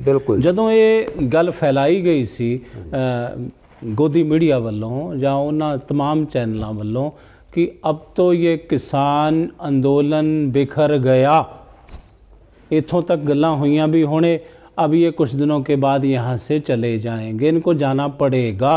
उस वक्त ਉਹ ਤਾਂ ਇੱਕ ਗੋਦੀ ਮੀਡੀਆ ਦੀ ਗੱਲ ਸੀ। ਜਦੋਂ ਤੁਸੀਂ ਉਸ ਗੋਦੀ ਮੀਡੀਆ ਦੀ ਗੱਲ ਸੁਣਦੇ ਸੀ, ਤੁਹਾਡੇ ਕੰਨਾਂ ਤੱਕ ਪਹੁੰਚਦੀ ਸੀ, ਤਾਂ ਤੁਹਾਡੇ ਜਿਤਨੇ ਉੱਥੇ ਕਿਸਾਨ ਆਗੂ ਸੀ ਜਾਂ ਤੁਸੀਂ ਸੀ, ਉਹ ਉਦੋਂ ਉਹ ਕੀ ਸੋਚਦੇ ਸੀ? ਅਸਲ 'ਚ ਜਦੋਂ ਕੋਈ ਜੰਗ ਲੜੀ ਜਾਂਦੀ ਆ, ਜੇ ਸਾਡਾ ਸੈਨਾਪਤੀ ਥੋੜਾ ਬਿਖਰ ਜਾਏਗਾ ਜਾਂ ਸੈਨਾਪਤੀ ਕਮਜ਼ੋਰ ਹੋਏਗਾ ਤੇ ਫਿਰ ਆਟੋਮੈਟਿਕ ਜੰਗਾਂ ਹਾਰ ਜਾਂਦੀਆਂ। ਜਦੋਂ ਸੈਨਾਪਤੀ ਤੇ ਸਾਡੇ ਸੈਨਾਪਤੀ ਕੋਈ ਇਸ ਤਰ੍ਹਾਂ ਤਾਂ ਹੈ ਨਹੀਂ ਸੀ ਜੀ 10 ਦਿਨ ਦੀ ਖੇਡ ਖੇਡੀ ਉਹਨਾਂ ਆਪਣੀਆਂ ਜ਼ਿੰਦਗੀਆਂ ਲਾਤੀਆਂ ਸੀ ਇਹਨਾਂ ਅੰਦੋਲਨਾਂ 'ਚ।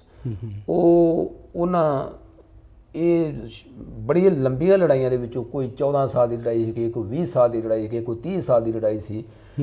ਮਤਲਬ ਕੇਸ ਭੁਗਤੇ, ਕੇਸ ਚੱਲਦੇ ਵੀ ਆ। ਇਹ ਸੋਸ਼ਲ ਵਰਕ ਦੇ ਕੰਮ ਉਹ ਕਰਦੇ ਰਹੇ ਸੀ। ਤੁਸੀਂ ਕਿਸਾਨ ਆਗੂਆਂ ਦੀ ਗੱਲ ਕਰ? ਮੈਂ ਕਿਸਾਨ ਆਗੂਆਂ ਦੀ ਗੱਲ ਕਰਦਾ ਜਿਹੜੇ ਉੱਥੇ ਉਸ ਅੰਦੋਲਨ ਨੂੰ ਚਲਾ ਰਹੇ ਆ। ਉਹਦੇ ਵਿੱਚ ਨੌਜਵਾਨ ਆਗੂ ਵੀ ਹੈਗੇ ਆ, ਉਹਦੇ ਵਿੱਚ ਸਾਡੇ ਸਤਿਕਾਰਯੋਗ ਬਜ਼ੁਰਗ ਵੀ ਹੈਗੇ ਆ ਤੇ ਉਹਨਾਂ ਨੇ ਜਿਹੜਾ ਇਹ ਲੋਕਾਂ ਦਾ ਹੌਸਲਾ ਬਣਾਇਆ ਰੱਖਿਆ। ਭਾਵੇਂ ਕਿ ਸਾਨੂੰ ਨਜ਼ਰ ਆਉਂਦਾ ਸੀ ਵੀ ਪਹਿਲਾਂ ਨਾਲੋਂ ਗਿਣਤੀ ਘਟੀ ਆ, ਲੋਕਾਂ ਨੂੰ ਡਰਾਇਆ ਗਿਆ ਗੋਦੀ ਮੀਡੀਆ ਵੱਲੋਂ, ਪਰ ਅਸੀਂ ਜਿਹੜੇ ਪਾਰਟੀਆਂ ਦੇ ਨਾਲ ਜੁੜੇ ਲੋਕ ਸਾਂ ਨਾ ਜੀ, ਜਥੇਬੰਦਕ ਲੋਕ ਸਾਂ, ਅਸੀਂ ਬਿਲਕੁਲ ਘਬਰਾਏ ਨਹੀਂ। ਜਿੰਨੇ ਵੀ ਸਾਡੇ 31 ਜਥੇਬੰਦੀਆਂ ਦੇ ਨੁਮਾਇੰਦੇ ਸੀ, ਸਾਨੂੰ ਪਤਾ ਸੀ ਕਿ ਸਾਡੇ ਕੋਲ ਇੱਥੇ ਵਾਪਸ ਜਾਣਾ ਦਾ ਕੋਈ ਮਤਲਬ ਰਾਹ ਨਹੀਂ ਹੈਗਾ। ਸਾਡੇ ਕੋਲ ਜਾਂ ਤੇ ਅਸੀਂ ਜੰਗ ਜਿੱਤ ਕੇ ਜਾਣਾ ਜਾਂ ਅਸੀਂ ਇੱਥੋਂ ਮਰ ਕੇ ਜਾਣਾ। ਸਾਡੇ ਆਗੂਆਂ ਨੇ ਬਾਰ-ਬਾਰ ਸਟੇਜ ਤੋਂ ਕਹਿਤਾ। ਸਾਡੇ ਮੇਰੇ ਆਗੂ ਰਜਿੰਦਰ ਸਿੰਘ ਦੀਪ ਸਿੰਘ ਜੀ ਵਾਲਾ ਵਾ, ਤੁਸੀਂ ਉਹਨਾਂ ਦੀਆਂ ਇੰਟਰਵਿਊਆਂ ਜਿੰਨੀਆਂ ਵੀ ਸੁਣੋਗੇ, ਉਹਨਾਂ ਦੀ ਇਹ ਇੰਟਰਵਿਊ ਹੁੰਦੀ ਸੀ ਕਿ ਜਦੋਂ ਵੀ ਅਸੀਂ ਜਾਵਾਂਗੇ ਜਾਂ ਸਾਡੀਆਂ ਲਾਸ਼ਾਂ ਜਾਣਗੀਆਂ ਜਾਂ ਅਸੀਂ ਬਿੱਲ ਰੱਦ ਕਰਾ ਕੇ ਵਾਪਸ ਜਾ ਕੇ ਢੋਲ ਢਮੱਕੇ ਨਾਲ ਵਾਪਸ ਜਾਵਾਂਗੇ। ਮਤਲਬ ਹਰ ਕਿਸਾਨ ਦਾ ਜਿਹੜਾ ਜਜ਼ਬਾ ਸੀ ਔਰ ਹਰ ਕਿਸਾਨ ਦੀ ਜਿਹੜੀ ਸੋਚ ਸੀ ਔਰ ਇੱਕ ਵੰਗਾਰ ਸੀ ਦੇਸ਼ ਦੀ ਸਰਕਾਰ ਨੂੰ कि कोई साथ ना दे मेरा, चलना मुझे आता है, चलना मुझे आता है, हर आग से वाकिफ हूँ, जलना मुझे आता जलना है। मुझे आता है। मतलब एक बलबला सी हर किसान आगू और हर किसान ਦੇ ਅੰਦਰ ਹੈ। ਵਲਵਲੇ ਬਹੁਤ ਸੀ, ਕਿਉਂਕਿ ਸਾਡੇ ਨੂੰ ਬਹੁਤ ਸੀਨੀਅਰਟੀ ਦੇ ਉੱਥੇ ਬੈਠੇ ਸੀ ਜਿਨ੍ਹਾਂ ਨੇ ਸ਼ਾਇਦ ਉਹ ਲੋਕ ਵੀ ਹੋਣ ਜਿਨ੍ਹਾਂ 47 ਆਪਣੇ ਸਿਰਾਂ ਤੇ ਹੰਡਾਈ ਹੈ। ਉਹੋ ਜਿਹੇ ਆਗੂ ਵੀ ਹੈਗੇ ਸੀ। ਤੇ ਉੱਥੇ ਮੰਨਣ ਜੋ ਗੱਲ ਹੈ ਵੀ ਉੱਥੇ 5-6 ਸਾਲ ਦੇ ਬੱਚਾ ਵੀ ਹੈਗਾ ਸੀ ਜਿਹੜਾ ਕਹਿੰਦਾ ਸੀ ਮੈਂ ਅੰਦੋਲਨ ਜਿੱਤ ਕੇ ਜਾਣਾ। ਬਿਲਕੁਲ ਆਪਣੇ ਤੋਤਲੀਆਂ ਆਵਾਜ਼ਾਂ ਦੇ ਵਿੱਚ ਸਾਨੂੰ ਇਹ ਜਿਹੜਾ ਮੋਬਾਈਲ ਹੈ ਇਹਦੇ ਵਿੱਚ ਉਹ ਸਬੂਤ ਸਾਰੇ ਮੇਰੇ ਕੋਲ ਹੈਗੇ ਆ ਸਬੂਤ। ਉਹ ਇੱਕ ਵਾਰ ਮੈਂ ਕਿਉਂਕਿ ਥੋੜਾ ਬੜਾ ਇੱਕ ਉਹ ਬੜੀ ਤਸਵੀਰ ਵਾਇਰਲ ਹੋ ਰਹੀ ਹੈ, ਅੱਜ ਵੀ ਵਾਇਰਲ ਹੋ ਰਹੀ ਹੈ ਕਿ ਉਹ ਇੱਕ ਬੀਬੀ ਨੇ ਆਪਣੇ ਛੋਟੇ ਜਿਹੇ ਬੱਚੇ ਨੂੰ 5 ਸਾਲ ਦੀ ਉਹ ਸ਼ਾਇਦ ਉਮਰ ਸੀ, ਉਹ ਉਹਦੀ ਗੋਦ ਦੇ ਵਿੱਚ ਹੈ। ਉਹ ਕਿੰਨਾ ਉਹਦਾ ਨੂਰ, ਕਿੰਨੀ ਚੜ੍ਹਦੀ ਕਲਾ ਉਸ ਮਾਂ ਦੇ ਚਿਹਰੇ ਦੇ ਉੱਪਰ ਵੀ, ਉਸ ਪੁੱਤਰ ਦੇ ਚਿਹਰੇ ਦੇ ਉੱਪਰ ਵੀ, ਉਹ ਨਾਲ ਇੱਕ ਬੈਠੀ ਬਜ਼ੁਰਗ ਮਾਤਾ ਦੇ ਚਿਹਰੇ ਦੇ ਉੱਪਰ ਵੀ। ਤੁਸੀਂ ਹੈਰਾਨ ਹੋਵੋਗੇ ਭਾਜੀ, ਅਸੀਂ ਉੱਥੇ ਮਾਵਾਂ ਨੂੰ ਬੱਚੇ ਜਨਮ ਦਿੰਦਿਆਂ ਵੇਖਿਆ। ਹਾਂਜੀ, ਉਹ ਕਹਿੰਦੀਆਂ ਅਸੀਂ ਇਸ ਧਰਤੀ ਦੇ ਉੱਤੇ ਆਪਣੇ ਬੱਚੇ ਨੂੰ ਜਨਮ ਦੇ ਕੇ ਜਾਵਾਂਗੇ। ਤੇ ਬਹੁਤ ਸਾਰੀਆਂ ਮਾਵਾਂ, ਕਿਉਂਕਿ ਉੱਥੇ ਮੈਡੀਕਲ ਸਹੂਲਤਾਂ ਬਹੁਤ ਸੋਹਣੀਆਂ। ਅੱਛਾ, ਉੱਥੇ ਜਿਹੜੀ ਸਾਡੀਆਂ ਕਿਸਾਨ ਭੈਣਾਂ ਨੇ ਆਪਣੇ ਬੱਚਿਆਂ ਨੂੰ ਵੀ ਜਨਮ ਉਹ 'ਚ ਵੀ ਫਖਰ ਮਹਿਸੂਸ ਕੀਤਾ ਵੀ ਅਸੀਂ ਬੱਚੇ ਨੂੰ ਜਨਮ ਜਿਹੜਾ ਵਾ ਸਿੰਘੂ ਜਾਂ ਟਿਕਰੀ ਜਾਂ ਗਾਜੀਪੁਰ ਬਾਰਡਰ ਤੇ ਦਿੱਤਾ। ਤੇ ਇਹ ਕੋਈ ਗੱਲਾਂ ਇਹੋ ਜਿਹੀਆਂ ਨਹੀਂ ਵੀ ਮੈਂ ਬਣਾ ਕੇ ਕਹਿ ਰਿਹਾ, ਇਹ ਗੱਲਾਂ ਬਿਲਕੁਲ ਸੱਚੀਆਂ। ਉੱਥੇ ਮੈਂ ਸ਼ਾਇਦ ਗੱਲ ਕਰਦਾ ਇਮੋਸ਼ਨਲ ਹੋ ਜਾਵਾਂ। ਉੱਥੇ ਮੈਂ ਉਸ ਨੌਜਵਾਨ ਨੂੰ ਵੀ ਵੇਖਿਆ ਜਿਹਦਾ ਐਕਸੀਡੈਂਟ ਹੋ ਗਿਆ ਸੀ, ਜਿਹਨੂੰ ਪਤਾ ਸੀ ਵੀ ਮੈਂ ਹੁਣ ਮਰ ਜਾਣਾ। ਉਹਦੇ ਅੰਦਰ ਦਾ ਜਜ਼ਬਾ ਵੇਖਿਆ। ਉਹ ਜਦੋਂ ਵੇਖੋ ਕਿਤਨਾ ਅੰਦੋਲਨ ਇਹ ਹਰ ਸਕਦੇ ਸੀ। ਉਹ 22-24 ਸਾਲ ਦਾ ਨੌਜਵਾਨ ਕਹਿ ਰਿਹਾ ਵੀ ਮੈਨੂੰ ਮੇਰੇ ਘਰ ਵਾਪਸ ਨਾ ਲੈ ਕੇ ਜਾਇਓ, ਜੇ ਮੈਂ ਬਚ ਗਿਆ ਠੀਕ ਹੈ, ਜੇ ਮੈਂ ਮਰ ਗਿਆ ਤੇ ਮੇਰਾ ਸੰਸਕਾਰ ਜਿਹੜਾ ਇਸ ਬਾਰਡਰ ਤੇ ਕਰਿਓ ਜੀ। ਤੇ ਰੱਬ ਦੀ ਕਰਨੀ ਉਹ ਫਿਰ ਉਸ ਸ਼ਹਾਦਤ ਉਹਨੂੰ ਨਮਨ ਹੁੰਦਾ ਮੈਂ ਉਸ ਨੌਜਵਾਨ ਨੂੰ ਵੀ ਉਹ ਫਿਰ ਸ਼ਹਾਦਤ ਦੇ ਗਿਆ। ਤੇ ਫਿਰ ਉਹਦਾ ਸੰਸਕਾਰ ਜਿਹੜਾ ਉਹਨਾਂ ਬਾਰਡਰਾਂ ਦੇ ਉੱਤੇ ਕੀਤਾ ਗਿਆ ਸੀ। ਤੇ ਇਹੋ ਜਿਹੇ ਮਤਲਬ ਇਮੋਸ਼ਨਲ ਟੱਚ ਜ਼ਿੰਦਗੀ ਨੂੰ ਬਹੁਤ ਕੁਝ ਹਲੂਣਾ ਦੇ ਜਾਂਦੇ ਆ। ਉੱਥੇ 80-85 ਸਾਲ ਦੀਆਂ ਬਜ਼ੁਰਗ ਔਰਤਾਂ ਜਿਹੜੀਆਂ ਸਿੱਧਾ ਹੋ ਕੇ ਚੱਲ ਵੀ ਨਹੀਂ ਸਕਦੀਆਂ, ਉਹ ਸਾਨੂੰ ਵਿਗਾੜਦੀਆਂ। ਉਹ ਨੌਜਵਾਨੀ ਨੂੰ, ਪੰਜਾਬ ਦੀ ਨੂੰ ਵਿਗਾੜ ਰਹੀਆਂ। ਤਾਂ ਇਸ ਕਰਕੇ ਜਿਹੜਾ ਹੈਗਾ ਉਹ ਫਿਰ ਜਿਹੜੇ ਨਹੀਂ ਨਿਕਲ ਰਹੇ, ਮੈਨੂੰ ਸਮਝ ਨਹੀਂ ਲੱਗ ਰਹੀ ਕਿਉਂ ਨਹੀਂ ਨਿਕਲੇ। ਪਰ ਅੱਜ ਅਸੀਂ ਉਹਦੀ ਦਹਲੀਜ਼ ਤੇ ਖੜੇ ਆ, ਤੇ ਜਿੱਤ ਦੀ ਦਹਲੀਜ਼ ਤੇ ਖੜੇ ਆ। ਜਿਸ ਤਰ੍ਹਾਂ ਸਵੇਰੇ ਜਦੋਂ ਖਬਰਾਂ ਆਈਆਂ ਤਾਂ ਮੈਨੂੰ ਫੋਨ ਬਹੁਤ ਸਾਰੇ ਆਏ, ਕਿਉਂਕਿ ਮੈਂ ਭਾਜੀ ਪਿਛਲੇ 12 ਮਹੀਨੇ ਤੋਂ ਉਸ ਅੰਦੋਲਨ ਨਾਲ ਬਹੁਤ ਨਿੱਘੀ ਤਰ੍ਹਾਂ ਜੁੜਿਆ ਹੋਇਆ। ਸਾਡੀ ਸਾਰੀ ਟੀਮ ਜੁੜੀ ਹੋਈ ਆ। ਅਸੀਂ ਵੱਖ-ਵੱਖ ਰੂਪਾਂ 'ਚ ਜਿਹੜੇ 22 ਜਥੇ ਲੈ ਕੇ ਉੱਥੇ ਪਹੁੰਚੇ ਆ। 23ਵਾਂ ਜਥਾ ਜਿਹੜਾ ਸੀ ਅੱਜ ਜਿਹੜੀ ਸਵੇਰੇ ਸਾਡੀ 8 ਵਜੇ ਪਿੰਡ ਛੱਜਰਵੱਡੀ 'ਚ ਮੀਟਿੰਗ ਹੋਈ ਸੀ, ਉਹਦੇ ਵਿੱਚ ਅਸੀਂ ਆਪਣੇ ਅਗਲਾ ਪਲਾਨ 24 ਤਰੀਕ ਵਾਲਾ ਕਰ ਰਹੇ ਸੀ। ਜਦੋਂ ਮੈਨੂੰ ਮੇਰੇ ਬੜੌਦੇ ਤੋਂ ਇੱਕ ਰਿਸ਼ਤੇਦਾਰ ਨੇ ਫੋਨ ਕਰਕੇ ਮੈਨੂੰ ਵਧਾਈ ਦਿੱਤੀ ਗੁਰੂ ਨਾਨਕ ਪੁਰਬ ਦੀ, ਤੇ ਦੂਸਰੀ ਜਦੋਂ ਮੈਨੂੰ ਕਹਿੰਦੇ ਇੱਕ ਵਧਾਈ ਤੁਹਾਨੂੰ ਹੋਰ ਹੋਵੇ, ਤੇ ਮੇਰੇ ਅੰਦਰ ਖੜਕਿਆ ਵੀ ਵਧਾਈ ਸਿਰ ਮੈਂ ਜਿਸ ਕਾਰਜ ਦੀ ਚੱਲਦਾ ਮੈਨੂੰ ਉਹੀ ਵਧਾਈ ਮਿਲਣ ਲੱਗੀ ਆ। ਤੇ ਸੱਚ ਪੁੱਛੋ ਸਮਾਂ ਮਤਲਬ ਬਹੁਤ ਇਮੋਸ਼ਨਲ ਜਿਹਾ ਸਮਾਂ ਸੀ। ਪਰ ਫਿਰ ਵੀ ਸਾਡੇ ਸਾਥੀ ਬੜੇ ਸਿਆਣੇ ਉੱਘੇ ਸਾਥੀ ਆ, ਉਹ ਕਹਿੰਦੇ ਸਾਨੂੰ ਹਾਲੇ ਠੀਕ ਆ, ਆਪਾਂ ਜਿੱਤੇ ਆ, ਬਹੁਤ ਵੱਡੀ ਖਬਰ ਆ ਖੁਸ਼ੀ ਦੀ, ਪਰ ਇੰਨਾ ਖੁਸ਼ ਨਾ ਹੋਈਏ, ਇੰਨਾ ਜਸ਼ਨ ਨਾ ਮਨਾਈਏ ਕਿ ਉਹ ਸਾਨੂੰ ਜਿਹੜਾ ਵਾ ਕਿਤੇ ਕੱਚੇ ਲਾ ਦਿਆ। ਇਹਦੇ 'ਚ ਇੱਕ ਗੱਲ ਇੱਥੇ ਮੈਂ ਹੋਰ ਤੁਹਾਡੇ ਨਾਲ ਤੋਂ ਪੁੱਛਣਾ ਚਾਹੁੰਦਾ, ਇਲੈਕਸ਼ਨ ਵੀ ਆ ਰਿਹਾ। ਹਾਂਜੀ, ਚੋਣਾਂ ਸਿਰ 'ਤੇ ਹੈ। ਬਿਲਕੁਲ ਜੀ। ਇੱਕ ਪਾਸੇ ਤਾਂ ਹਰ ਉਹ ਹੱਥਕੰਡਾ ਵਰਤਿਆ ਗਿਆ ਸਰਕਾਰ ਵੱਲੋਂ, ਕੇਂਦਰ ਦੀ ਸਰਕਾਰ ਵੱਲੋਂ, ਇਹੀ ਪ੍ਰਧਾਨ ਮੰਤਰੀ ਨਰਿੰਦਰ ਮੋਦੀ ਦੀ ਸਰਕਾਰ ਵੱਲੋਂ, ਬੀਜੇਪੀ ਦੀ ਸਰਕਾਰ ਵੱਲੋਂ ਹਰ ਉਹ ਯਤਨ ਕੀਤਾ ਗਿਆ ਇਸ ਅੰਦੋਲਨ ਨੂੰ ਖਤਮ ਕਰਨ ਲਈ, ਫੇਲ ਕਰਨ ਦੇ ਲਈ। ਇੱਕ ਗੱਲ ਇਹ। ਹਾਂਜੀ ਦੂਸਰੀ ਗੱਲ ਇਹ ਵੀ ਅੱਜ ਤਕਰੀਬਨ 1 ਸਾਲ ਤੋਂ ਵੱਧ ਦਾ ਸਮਾਂ ਹੋ ਗਿਆ, ਅੱਜ ਉਹੀ ਪ੍ਰਧਾਨ ਮੰਤਰੀ ਨਰਿੰਦਰ ਮੋਦੀ ਇਹ ਬਿਆਨ ਦਿੰਦੇ ਨੇ ਨੈਸ਼ਨਲ ਮੀਡੀਆ ਦੇ ਉੱਪਰ, ਟੀਵੀ ਚੈਨਲਾਂ ਦੇ ਉੱਪਰ, ਉਹਨਾਂ ਦੀ ਸਪੀਚ ਜਿਹੜੀ ਹੈ ਉਹ ਹੁੰਦੀ ਹੈ ਬਈ ਉਹ ਜਿਹੜੀ ਉਹਨਾਂ ਦੇ ਬੋਲ ਸੀ ਨਾ, ਨਰਿੰਦਰ ਮੋਦੀ ਪ੍ਰਧਾਨ ਮੰਤਰੀ ਦੇ ਬੋਲ, ਮੈਂ ਸਾਰੀ ਸਪੀਚ ਸੁਣੀ, ਤੁਸੀਂ ਵੀ ਸੁਣੀ ਹੋਣੀ ਆ। ਉਹਦੇ 'ਚੋਂ ਇੱਕ ਗੱਲ ਅਗਰ ਆਪਾਂ ਕੋਖ ਕਰੀਏ ਤਾਂ ਪ੍ਰਧਾਨ ਮੰਤਰੀ ਨਰਿੰਦਰ ਮੋਦੀ ਦੇ ਸ਼ਬਦਾਂ ਦੀ ਜਿਹੜੀ ਹੇਰ ਫੇਰ ਸੀ ਨਾ ਉਹ ਬਹੁਤ ਸੀ। ਉਹਨੂੰ ਧਿਆਨ ਨਾਲ ਸੁਣੋ। ਉਹਨਾਂ ਨੇ ਕਿਹਾ ਵੀ एक ऐसा वर्ग, किसानों का एक ऐसा वर्ग जिसको हमने बहुत समझाया पर वो हमारी बात समझ ना सका। बिल्कुल ये नरेंद्र मोदी का बयान है जी, एविडेंस है, सबूत है अपने को। जी जी पर हम फिर भी चाहते हैं कि हम अपने तमाम देश के किसानों के हित में अगर ये फैसला हमें करना भी पड़ रहा है तो हम इन कानूनों को वापस लेते हैं। ऐसी शब्दों का हेर फेर बिल्कुल जी शायद एक जुमलाबाजी भी हो सकती है। आने वाला समा ही दसेगा। दूसरी गल मैं जिहड़ी तुहाडे नाल तुहातों पुछना चाहुंदा, दूसरी गल सी करतारपुर दा लांघा जी, जिहदी बाबत पूरे हथ खड़े कर दिते सी बीजेपी सरकार ने, केंद्र दी सरकार ने, बिल्कुल कि ये नहीं असी इदां नहीं, ਉਹਦੇ ਤੇ ਉਹਨੂੰ ਖੋਲ੍ਹਿਆ ਨਹੀਂ ਸੀ ਜਾ ਰਿਹਾ। ਹੁਣ ਗੁਰੂ ਨਾਨਕ ਸਾਹਿਬ ਦਾ ਪ੍ਰਕਾਸ਼ ਗੁਰਪੁਰਬ ਹੈ ਤੇ ਉਹ ਕਰਤਾਰਪੁਰ ਦਾ ਲਾਂਘਾ ਵੀ ਜਿਹੜਾ ਹੈ ਉਹਦੀ ਬਾਬਤ ਕਹਿ ਦਿੱਤਾ ਵੀ ਅਸੀਂ ਆਪਣੇ ਵੱਲੋਂ हम ज़मीन देने को तैयार हैं, अगर सिखों की भावना, सिखों की आस्था करतारपुर से जुड़ी है तो हम उसके लिए ये करने को भी तैयार हैं। दूसरी गल ये होगी। हुण तीसरी गल, अफगानिस्तान के ऊपर तालिबान का कब्जा हो चुका है, सबनों पता है। बिल्कुल जी, चोणा सिर ते है और गवांढी जिहड़ा मुल्क है अफगानिस्तान के जरिए, तालिबान के जरिए वो भारत ते चढ़ाई करने नूं भी तैयार बैठा है। एक ये भी गल नाल जुड़दी है।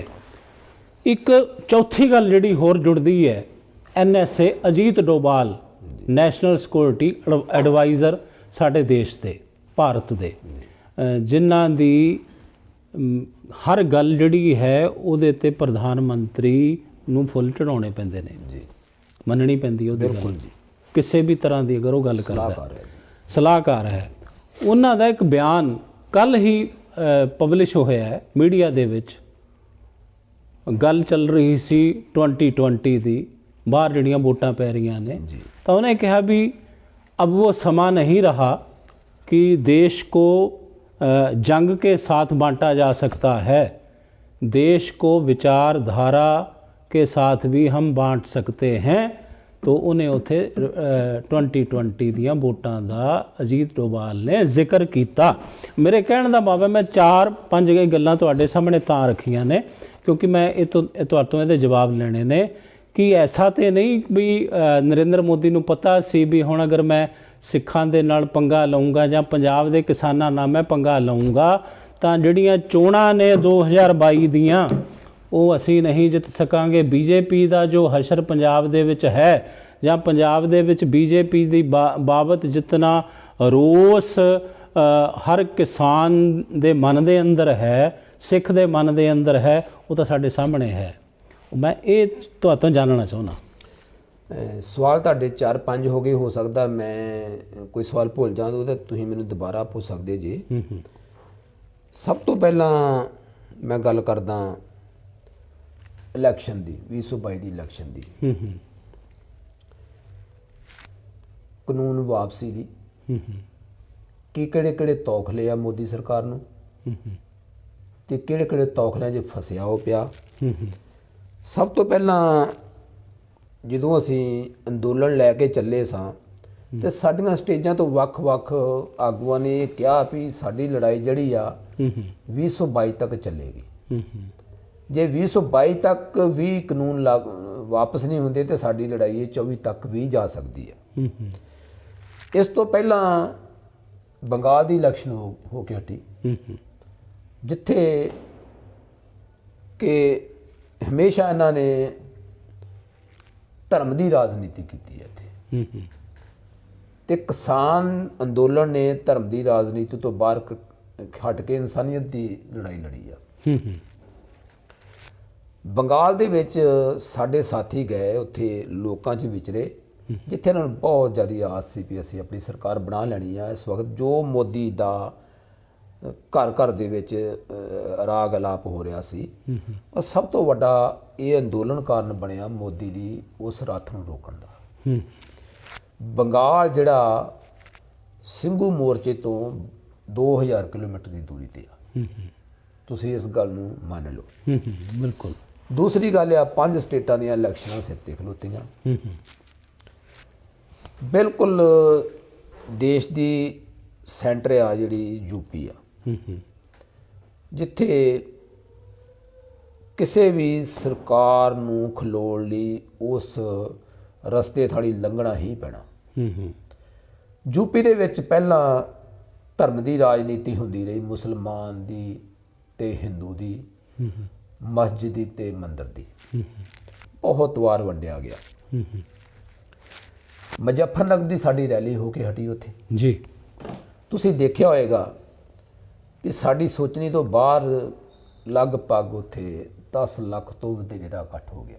ਬਿਲਕੁਲ ਉੱਥੇ ਮੁਸਲਮਾਨ ਤੇ ਹਿੰਦੂ ਦੀਆਂ ਜੱਫੀਆਂ ਪੈ ਗਈਆਂ, ਬਿਲਕੁਲ। ਉੱਥੇ ਕਸਮਾਂ ਖਾਧੀਆਂ ਗਈਆਂ ਹੂੰ ਹੂੰ ਵੀ ਅਸੀਂ ਹੁਣ ਧਰਮ ਦੀ ਰਾਜਨੀਤੀ ਦੇ ਪਿੱਛੇ ਨਹੀਂ ਲੱਗਾਂਗੇ, ਅਸੀਂ ਇਨਸਾਨੀਅਤ ਦੀ ਰਾਜਨੀਤੀ ਦੇ ਪਿੱਛੇ ਲੱਗਾਂਗੇ। ਹੂੰ ਹੂੰ ਔਰ ਉਹਦਾ ਜਵਾਬ ਵੀ ਲੋਕਾਂ ਨੇ ਦਿੱਤਾ। ਤੁਹਾਨੂੰ ਪਤਾ ਵੀ 29 ਸੀਟਾਂ ਦੇ ਉੱਤੇ ਦੁਬਾਰਾ ਚੋਣ ਹੋਈ। ਹੂੰ ਹੂੰ ਜਿੱਥੇ ਜਿੱਥੇ ਵੀ ਮੋਦੀ ਦੀ ਸਰਕਾਰ ਸੀ, ਮੋਦੀ ਭਾਜਪਾ ਸਰਕਾਰ ਨੂੰ ਜਿਹੜੀ ਆ ਮੂੰਹ ਦੀ ਖਾਣੀ ਪਈ। ਇੱਥੇ ਮੈਂ ਇੱਕ ਗੱਲ ਕਹਿਣੀ ਚਾਹੁੰਦਾ, ਧਰਮ ਦੀ ਰਾਜਨੀਤੀ ਸ਼ਬਦ ਨਹੀਂ, ਧਰਮ ਦੇ ਨਾਂ ਤੇ ਰਾਜਨੀਤੀ। ਹਾਂ, ਧਰਮ ਦੇ ਨਾਂ ਤੇ, ਚਲੋ ਮੇਰੇ ਸ਼ਬਦਾਂ 'ਚ ਕੁਝ ਹੋ ਸਕਦਾ, ਧਰਮ ਦੇ ਨਾਂ ਤੇ ਖੇਡਿਆ ਜਾਂਦਾ ਪੱਤਾ ਹਮੇਸ਼ਾ ਹੀ ਇਹਨਾਂ ਦਾ, ਭਾਵੇਂ ਉਹ ਗੁਜਰਾਤ ਸੀ, ਭਾਵੇਂ ਉਹ ਯੂਪੀ ਸੀ, ਭਾਵੇਂ ਕਿਤੇ ਵੀ ਸੀ, ਬਹੁਤ ਵਾਰ ਇਹ ਪੱਤਾ ਖੇਡਿਆ ਉਹਨਾਂ। ਹੂੰ ਦੂਸਰੀ ਗੱਲ ਹੈਗੀ ਆ, ਜਿਹੜੀਆਂ 29 ਸੀਟਾਂ ਦੇ ਵਿੱਚੋਂ ਕਿਤੇ ਇੱਕ ਥਾਂ ਦੇ ਅਸਾਮ ਦੇ ਵਿੱਚ ਥੋੜਾ ਜਿਹਾ ਉਹਨਾਂ ਨੂੰ ਮਤਲਬ ਜਿੰਦਾ ਰਹਿਣ ਲਈ ਸਾਹ ਮਿਲਿਆ। ਬਾਕੀ ਥਾਵਾਂ ਦੇ ਉੱਤੇ ਮੋਦੀ ਦਾ ਜਿਹੜਾ ਦਾ ਕਿਤੇ ਨਹੀਂ ਚੱਲਿਆ। ਮੋਦੀ ਦੇ ਆਪਣੇ ਆਗੂਆਂ ਦੀਆਂ ਜ਼ਮਾਨਤਾਂ ਤੱਕ ਜ਼ਬਤ ਹੋਈਆਂ, ਕਈਆਂ ਦੀਆਂ। ਬਿਲਕੁਲ ਸਾਰੀਆਂ ਸੀਟਾਂ ਹਾਰ ਗਏ। ਬਿਲਕੁਲ। ਕਾਂਗਰਸ ਉੱਥੇ ਭਾਰੀ ਜਾਪੀ, ਪਰ ਉਹ ਸਾਰੇ ਦੇਣ ਕਿਸਾਨੀ ਅੰਦੋਲਨ ਦੀ ਆ। ਬਿਲਕੁਲ। ਲੋਕਾਂ 'ਚ ਇਹ ਅੰਦੋਲਨ ਗਿਆ, ਲੋਕਾਂ ਦੇ ਮਨਾਂ ਦੇ ਵਿੱਚ ਬੈਠਾ ਅੰਦੋਲਨੇ, ਤੇ ਇਹ ਜਿਹੜੀ ਆ ਇਹ ਟੱਕਰ ਮਾਰੀ। ਹੁਣ 2022 ਦੀਆਂ ਜਿਹੜੀਆਂ ਚੋਣਾਂ ਵਾ ਉਹ ਬਿਲਕੁਲ ਯੂਪੀ ਦੇ ਕੰਢੇ ਤੇ ਖਲੋਤੀਆਂ, ਤੇ ਲੋਕ ਜਿਹੜੇ ਆ ਇਸ ਅੰਦੋਲਨ ਨੂੰ ਇੱਕ ਧੁਰਾ ਮੰਨ ਰਹੇ ਆ। ਬਹੁਤ ਸਾਰੇ ਲੋਕ ਜੁੜ ਗਏ ਆ, ਔਰ ਹੈ ਵੀ ਇਹ ਤੁਰਾ ਹੈ। ਹਾਂ, ਬਿਲਕੁਲ ਦਿਲ ਤੋਂ ਜੁੜੇ ਹੋਏ ਲੋਕ ਆ।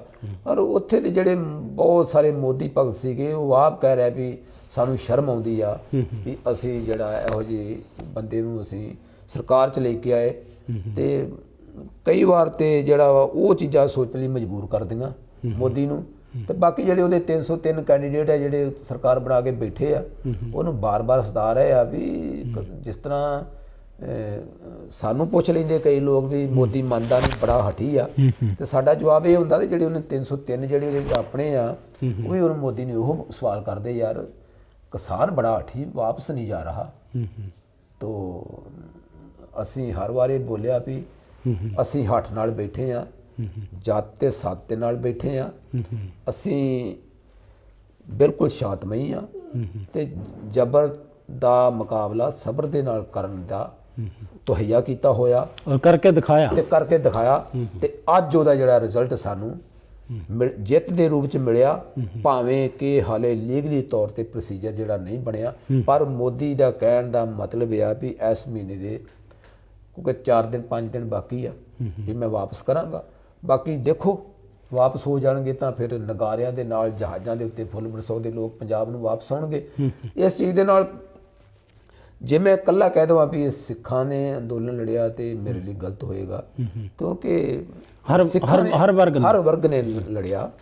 ਤੇ ਸਿੱਖਾਂ ਦੇ ਵਿੱਚ ਵੀ ਬਹੁਤ ਸਾਰੇ ਲੋਕ ਇਹੋ ਜਿਹੇ ਆ ਜਿਨ੍ਹਾਂ ਨੇ ਅੰਦੋਲਨ ਨੂੰ ਖਰਾਬ ਕਰਨ ਦੀ ਕੋਸ਼ਿਸ਼ ਕੀਤੀ ਆ। ਬਿਲਕੁਲ ਬੜੇ ਬਕਾਊ ਲੋਕ ਉੱਥੇ ਬੈਠੇ ਸੀ। ਬਿਲਕੁਲ, ਉਹ ਭਾਵੇਂ ਉਹ ਬੀਜੇਪੀ ਦੇ ਹੀ ਭਾਵੇਂ ਉਹ ਬੀਜੇਪੀ ਦੇ ਹੀ ਆਗੂ ਸੀ, ਭਾਵੇਂ ਹੋਰ ਤਰ੍ਹਾਂ ਦੇ ਕਈ ਤਰ੍ਹਾਂ ਦੇ ਲੋਕ, ਭਾਵੇਂ ਉਹ ਕਿਸੇ ਵੀ ਪਾਰਟੀ ਦੇ ਆਗੂ ਸੀ, ਕਿਸੇ ਵੀ ਪਾਰਟੀ ਦੇ ਆਗੂ ਸੀ। ਸਾਨੂੰ ਪੋਲੀਟੀਕਲ ਲੋਕ ਚਾਹੁੰਦੇ ਨਹੀਂ ਵੀ ਅਸੀਂ ਕਿਸਾਨ ਜਿਹੜੇ ਆ ਇਸ ਅੰਦੋਲਨ ਨੂੰ ਜਿੱਤ ਕੇ ਵਾਪਸ ਪੰਜਾਬ ਨੂੰ ਆਉਣ। ਪਰ ਅੱਜ ਵੀ ਕਈ ਪੋਲੀਟੀਕਲ ਲੋਕਾਂ ਨੂੰ ਸ਼ਾਇਦ ਮਨ ਨੂੰ ਅੰਦਰ ਤਕਲੀਫ ਹੋ ਰਹੀ ਆ। ਕੋਈ ਕਹਿ ਰਿਹਾ ਮੋਦੀ ਕੋਈ 1 ਸਾਲ ਪਹਿਲਾਂ ਕਰ ਦੇਣਾ ਚਾਹੀਦਾ ਸੀ, ਕੋਈ ਕੁਝ ਕਹਿ ਰਿਹਾ, ਪਰ ਮੋਦੀ ਦੇ ਕੰਨ ਦੇ ਉੱਤੇ ਗੋਡਾ ਤੇ ਕਿਸਾਨਾਂ ਨੇ ਰੱਖਿਆ ਨਾ।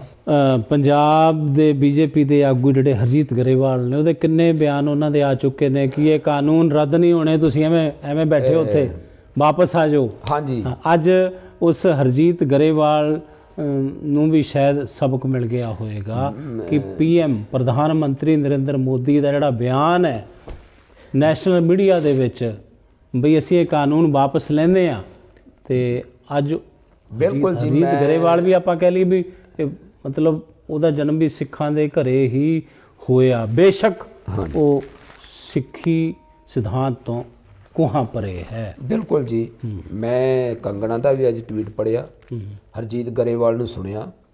ਕੰਗਣਾ ਵੀ ਬਹੁਤ ਰੋਈ, ਉਹਨੇ ਪ੍ਰਧਾਨ ਮੰਤਰੀ ਨੂੰ ਗਾਲ ਤੱਕ ਕੱਢ ਦਿੱਤੀ ਜੇ ਸਾਡੇ ਸ਼ਬਦਾਂ 'ਚ ਕਹੀਏ ਤੇ। ਤਾਂ ਸੋ ਉਹਨੇ ਕਿਹਾ ਬੇਸ਼ਰਮੀ ਦੀ ਹੱਦ ਆ ਵੀ ਕਾਨੂੰਨ ਵਾਪਸ ਲੈਣੇ। ਮਤਲਬ ਉਹ ਆਪਣੇ ਦਿਮਾਗ ਤੋਂ ਹਿੱਲ ਚੁੱਕੀ ਆ। ਕਦੇ ਉਹ ਨਰਿੰਦਰ ਮੋਦੀ ਦੇ ਗੁਣ ਗਾਉਂਦੀ ਹੈ, ਕਦੇ ਉਹ ਬੀਜੇਪੀ ਦੀ ਮਹਾਨਤਾ ਦਰਸਾਉਂਦੀ ਹੈ, ਕਦੇ ਉਸੇ ਨੂੰ ਗਾਲਾਂ ਕੱਢਦੀ ਹੈ। ਉਹਦਾ ਤਾਂ ਕੁਝ ਭਰੋਸਾ ਨਹੀਂ। ਕਿਸਾਨਾਂ ਦੀ ਇਸ ਜਿੱਤ ਨੇ ਬਹੁਤ ਸਾਰੇ ਲੋਕਾਂ ਨੂੰ ਜਿਹੜਾ ਵਾ ਮੈਂਟਲੀ ਅਪਸੈਟ ਕਰ ਦਿੱਤਾ, ਤੇ ਦੂਸਰੀ ਹਿਲਾ ਕੇ ਰੱਖ ਦਿੱਤਾ, ਕਿ ਮੈਂਟਲੀ ਦਿਮਾਗੀ ਤੌਰ ਤੇ ਹਿੱਲ ਚੁੱਕੇ ਲੋਕ ਆ। ਗਰੇਵਾਲ ਨੂੰ ਸੁਣਿਆ ਮੈਂ, ਗਰੇਵਾਲ ਕੁਝ ਕਿਤੇ ਮਾਫੀ ਮੰਗ ਰਿਹਾ ਆਪਣੇ ਬੋਲਾਂ ਦੇ। ਜਿਹੜਾ ਕਹਿੰਦਾ ਸੀ ਇਹ ਕਾਨੂੰਨ ਵਾਪਸ ਨਹੀਂ ਹੋਣੇ, ਮੇਰੇ ਕੋਲ ਲਿਖਾ ਲਓ, ਇਹ ਇਕੱਲਾ ਹੀ ਬੰਦਾ ਦਾਅਵੇ ਕਰਦਾ ਸੀ। ਅਸੀਂ ਹੱਸਦੇ ਹੁੰਦੇ ਸੀ ਉਹਦੇ ਤੇ। ਅੱਜ ਮੈਂ ਸਾਡਾ ਜਿਹੜਾ ਹੰਸਰਾਜ ਉਹਨੂੰ ਵੀ ਸੁਣਿਆ ਮਾਫੀਆ ਮੰਗਦੇ ਨੂੰ। ਸੋ ਅੱਜ ਸਾਰੇ ਹੀ ਜਿਹੜੇ ਆ ਕਿਸਾਨਾਂ ਨੂੰ ਵਧਾਈ ਦੇ ਰਹੇ ਆ। ਮਤਲਬ ਚਲੋ ਚੰਗੀ ਗੱਲ ਆ, ਜੇ ਉਹ ਸਾਨੂੰ ਵਧਾਈ ਦੇ ਰਹੇ ਆ, ਸਾਡੇ ਕਿਸਾਨਾਂ ਨੂੰ ਦੇ ਰਹੇ ਆ, ਤੇ ਠੀਕ ਆ।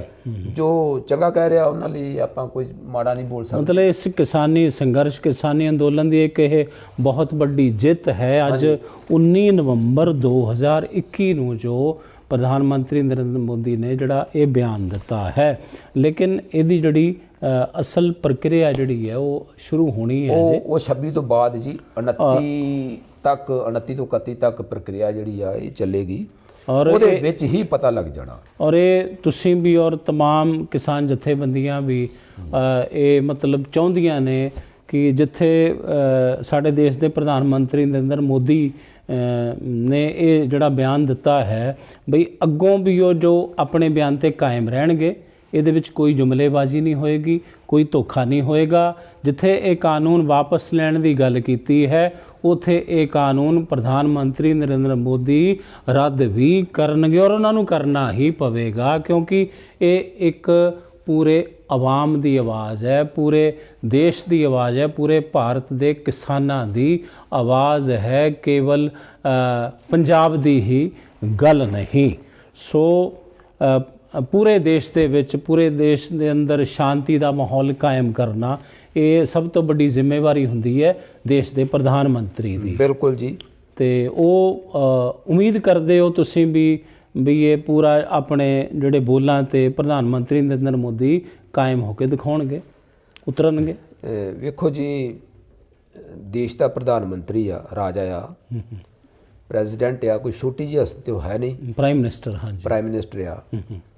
ਤੇ ਜੇ ਉਹ ਆਪਣੇ ਬੋਲਾਂ ਤੋਂ ਮੁੱਕਰਦਾ ਤੇ ਫਿਰ ਉਹ ਗੱਲ ਇਸ ਤਰ੍ਹਾਂ ਦੀ ਹੋਵੇਗੀ ਵੀ ਉਹਦੇ ਜਿਸ ਤਰ੍ਹਾਂ ਕੰਗਣਾ ਰਣੌਤ ਰੌਲਾ ਪਾ ਰਹੀ ਆ ਨਾ, ਉਹ ਫਿਰ ਉਹ ਗੱਲ ਹੋਊਗੀ ਨਾ ਘਰ ਕੇ ਰਹੇ ਨਾ ਘਾਟ ਕੇ ਰਹੇ। ਬਸ ਵੀ ਇਹ ਮੋਦੀ ਜਿਹੜਾ ਵਾ, ਮੋਦੀ ਆਪਣੀ ਜ਼ਬਾਨ ਤੋਂ ਭੱਜ ਰਿਹਾ ਵਾ।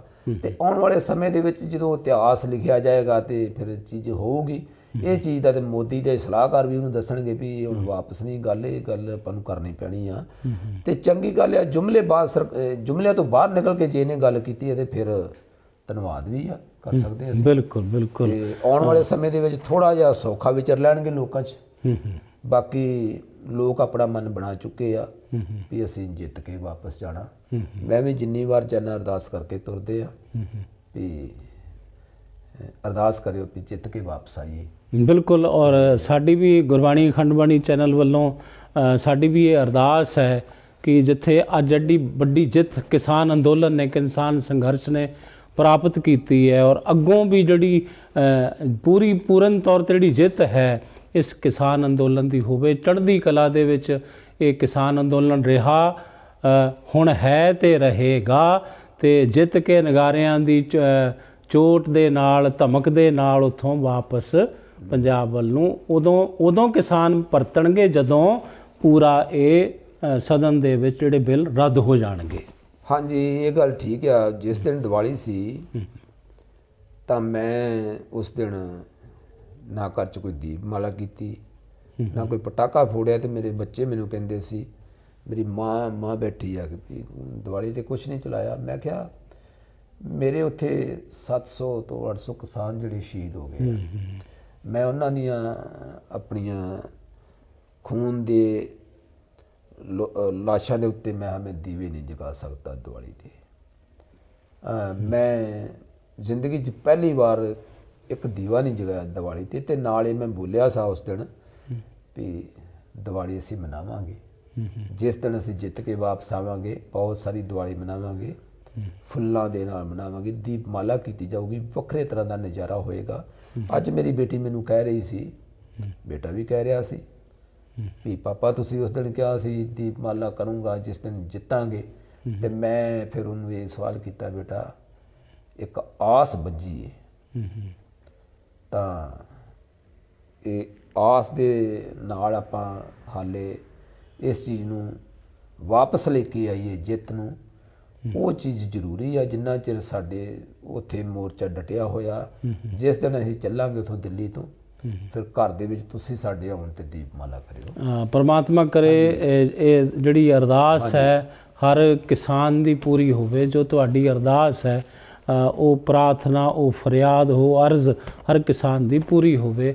ਅਸੀਂ ਵੀ ਆਪਣੇ ਵੱਲੋਂ ਇਹੀ ਅਰਦਾਸ, ਇਹੀ ਫਰਿਆਦ ਕਰਦੇ ਹਾਂ ਕਿ ਥੋੜ੍ਹਾ ਸਮਾਂ ਰਹਿ ਗਿਆ ਹੁਣ, ਤੇ ਸਾਰੀ ਜਿਹੜੀ ਕਾਨੂੰਨੀ ਪ੍ਰਕਿਰਿਆ ਦੇ ਵਿੱਚੋਂ ਦੀ ਜਦੋਂ ਲੰਘਣਗੇ ਇਹ ਬਿੱਲ ਜਿਹੜੇ ਵਾਪਸ ਲਏ ਨੇ, ਜਦੋਂ ਰੱਦ ਹੋ ਕੇ ਉਹ ਲੀਗਲੀ ਜਦੋਂ ਤੁਹਾਡੇ ਹੱਥ ਵਿੱਚ ਉਹ ਲੈਟਰ ਆ ਜਾਏਗਾ ਕਿਸਾਨ ਆਗੂਆਂ ਦੇ ਹੱਥ ਵਿੱਚ, ਤਾਂ ਉਦੋਂ ਤੁਸੀਂ ਫਿਰ ਪੰਜਾਬ ਵੱਲ ਨੂੰ ਵਾਪਸ ਚਾਲੇ ਪਾਉਂਗੇ ਉੱਥੋਂ ਦਿੱਲੀ ਤੋਂ। ਬਿਲਕੁਲ ਜੀ, ਨਗਾਰਿਆਂ ਨਾਲ ਪਾਵਾਂਗੇ।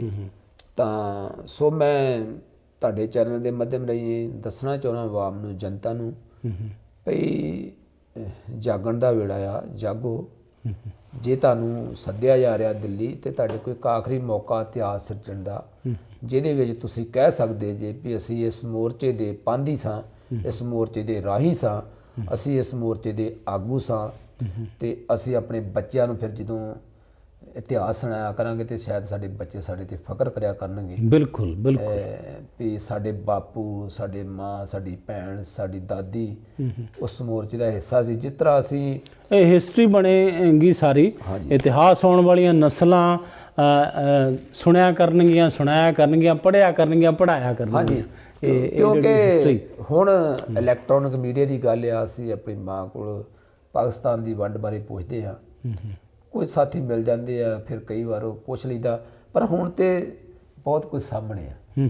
ਹੁਣ ਤੇ ਸਾਨੂੰ ਬਾਰ-ਬਾਰ ਸਾਡੇ ਤੀਸਰੀ ਅੱਖ ਜਿਹੜੀ ਸਾਨੂੰ ਵੇਖ ਰਹੀ ਹੈ। ਹੁਣ ਤੇ ਹਰ ਗੱਲ ਉਹ ਸਾਹਮਣੇ ਜੋ ਕੈਮਰਾ ਹੈ ਉਹਦੇ 'ਚ ਕੈਚ ਹੋ ਰਹੀ ਹੈ। ਜਿਸ ਤਰ੍ਹਾਂ ਭਗਤ ਸਿੰਘ ਹੁਣੀ ਸੀ ਤੇ ਸਰਾਭੇ ਹੁਣੀ ਸੀ, ਬਾਬਾ ਬੰਦਾ ਸਿੰਘ ਬਹਾਦਰ ਸੀ, ਉਹ ਲੜੇ ਸੀ, ਜ਼ਮੀਨਾਂ ਲਈ ਲੜੇ ਸੀ।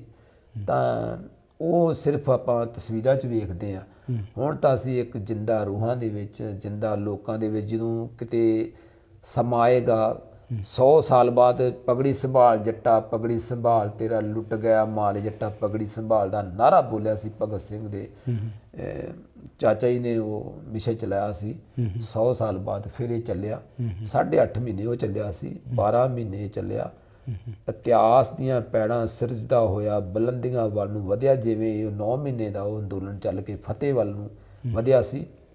ਅੱਜ ਸਾਡੀ ਜੰਗ ਦੀ ਪਹਿਲੀ ਲੜਾਈ ਅਸੀਂ ਜਿੱਤ ਚੁੱਕੇ ਹਾਂ, ਤੇ ਅਰਦਾਸ ਕਰਦੇ ਹਾਂ ਵੀ ਇਸ ਲੜਾਈ ਨੂੰ ਅਸੀਂ ਜਿੱਤ ਕੇ ਸਾਡੇ ਬਜ਼ੁਰਗ, ਸਾਡੀਆਂ ਛੋਟੀਆਂ ਛੋਟੀਆਂ ਬੱਚੀਆਂ, ਸਾਡੀਆਂ ਭੈਣਾਂ ਸਾਡੇ ਵਾਪਸ ਘਰਾਂ 'ਚ ਆਉਣ, ਤੇ ਇੱਕ ਵਾਰ ਫਿਰ ਦੀਵਾਲੀ ਜਿਹੜੀ ਅਸੀਂ ਸਾਰੇ ਇਕੱਠੇ ਬਹਿ ਕੇ ਮਨਾ ਸਕੀਏ। ਬਿਲਕੁਲ। ਔਰ तमाम ਭਾਰਤ ਵਰਸ਼ ਦੇ ਜਿੰਨੇ ਕਿਸਾਨ ਨੇ ਉਹਨਾਂ ਨੂੰ ਸਾਡੇ ਵੱਲੋਂ ਵੀ, ਗੁਰਬਾਣੀ ਅਖੰਡ ਬਾਣੀ ਚੈਨਲ ਵੱਲੋਂ ਵੀ ਲੱਖ ਲੱਖ ਵਧਾਈ ਹੋਵੇ।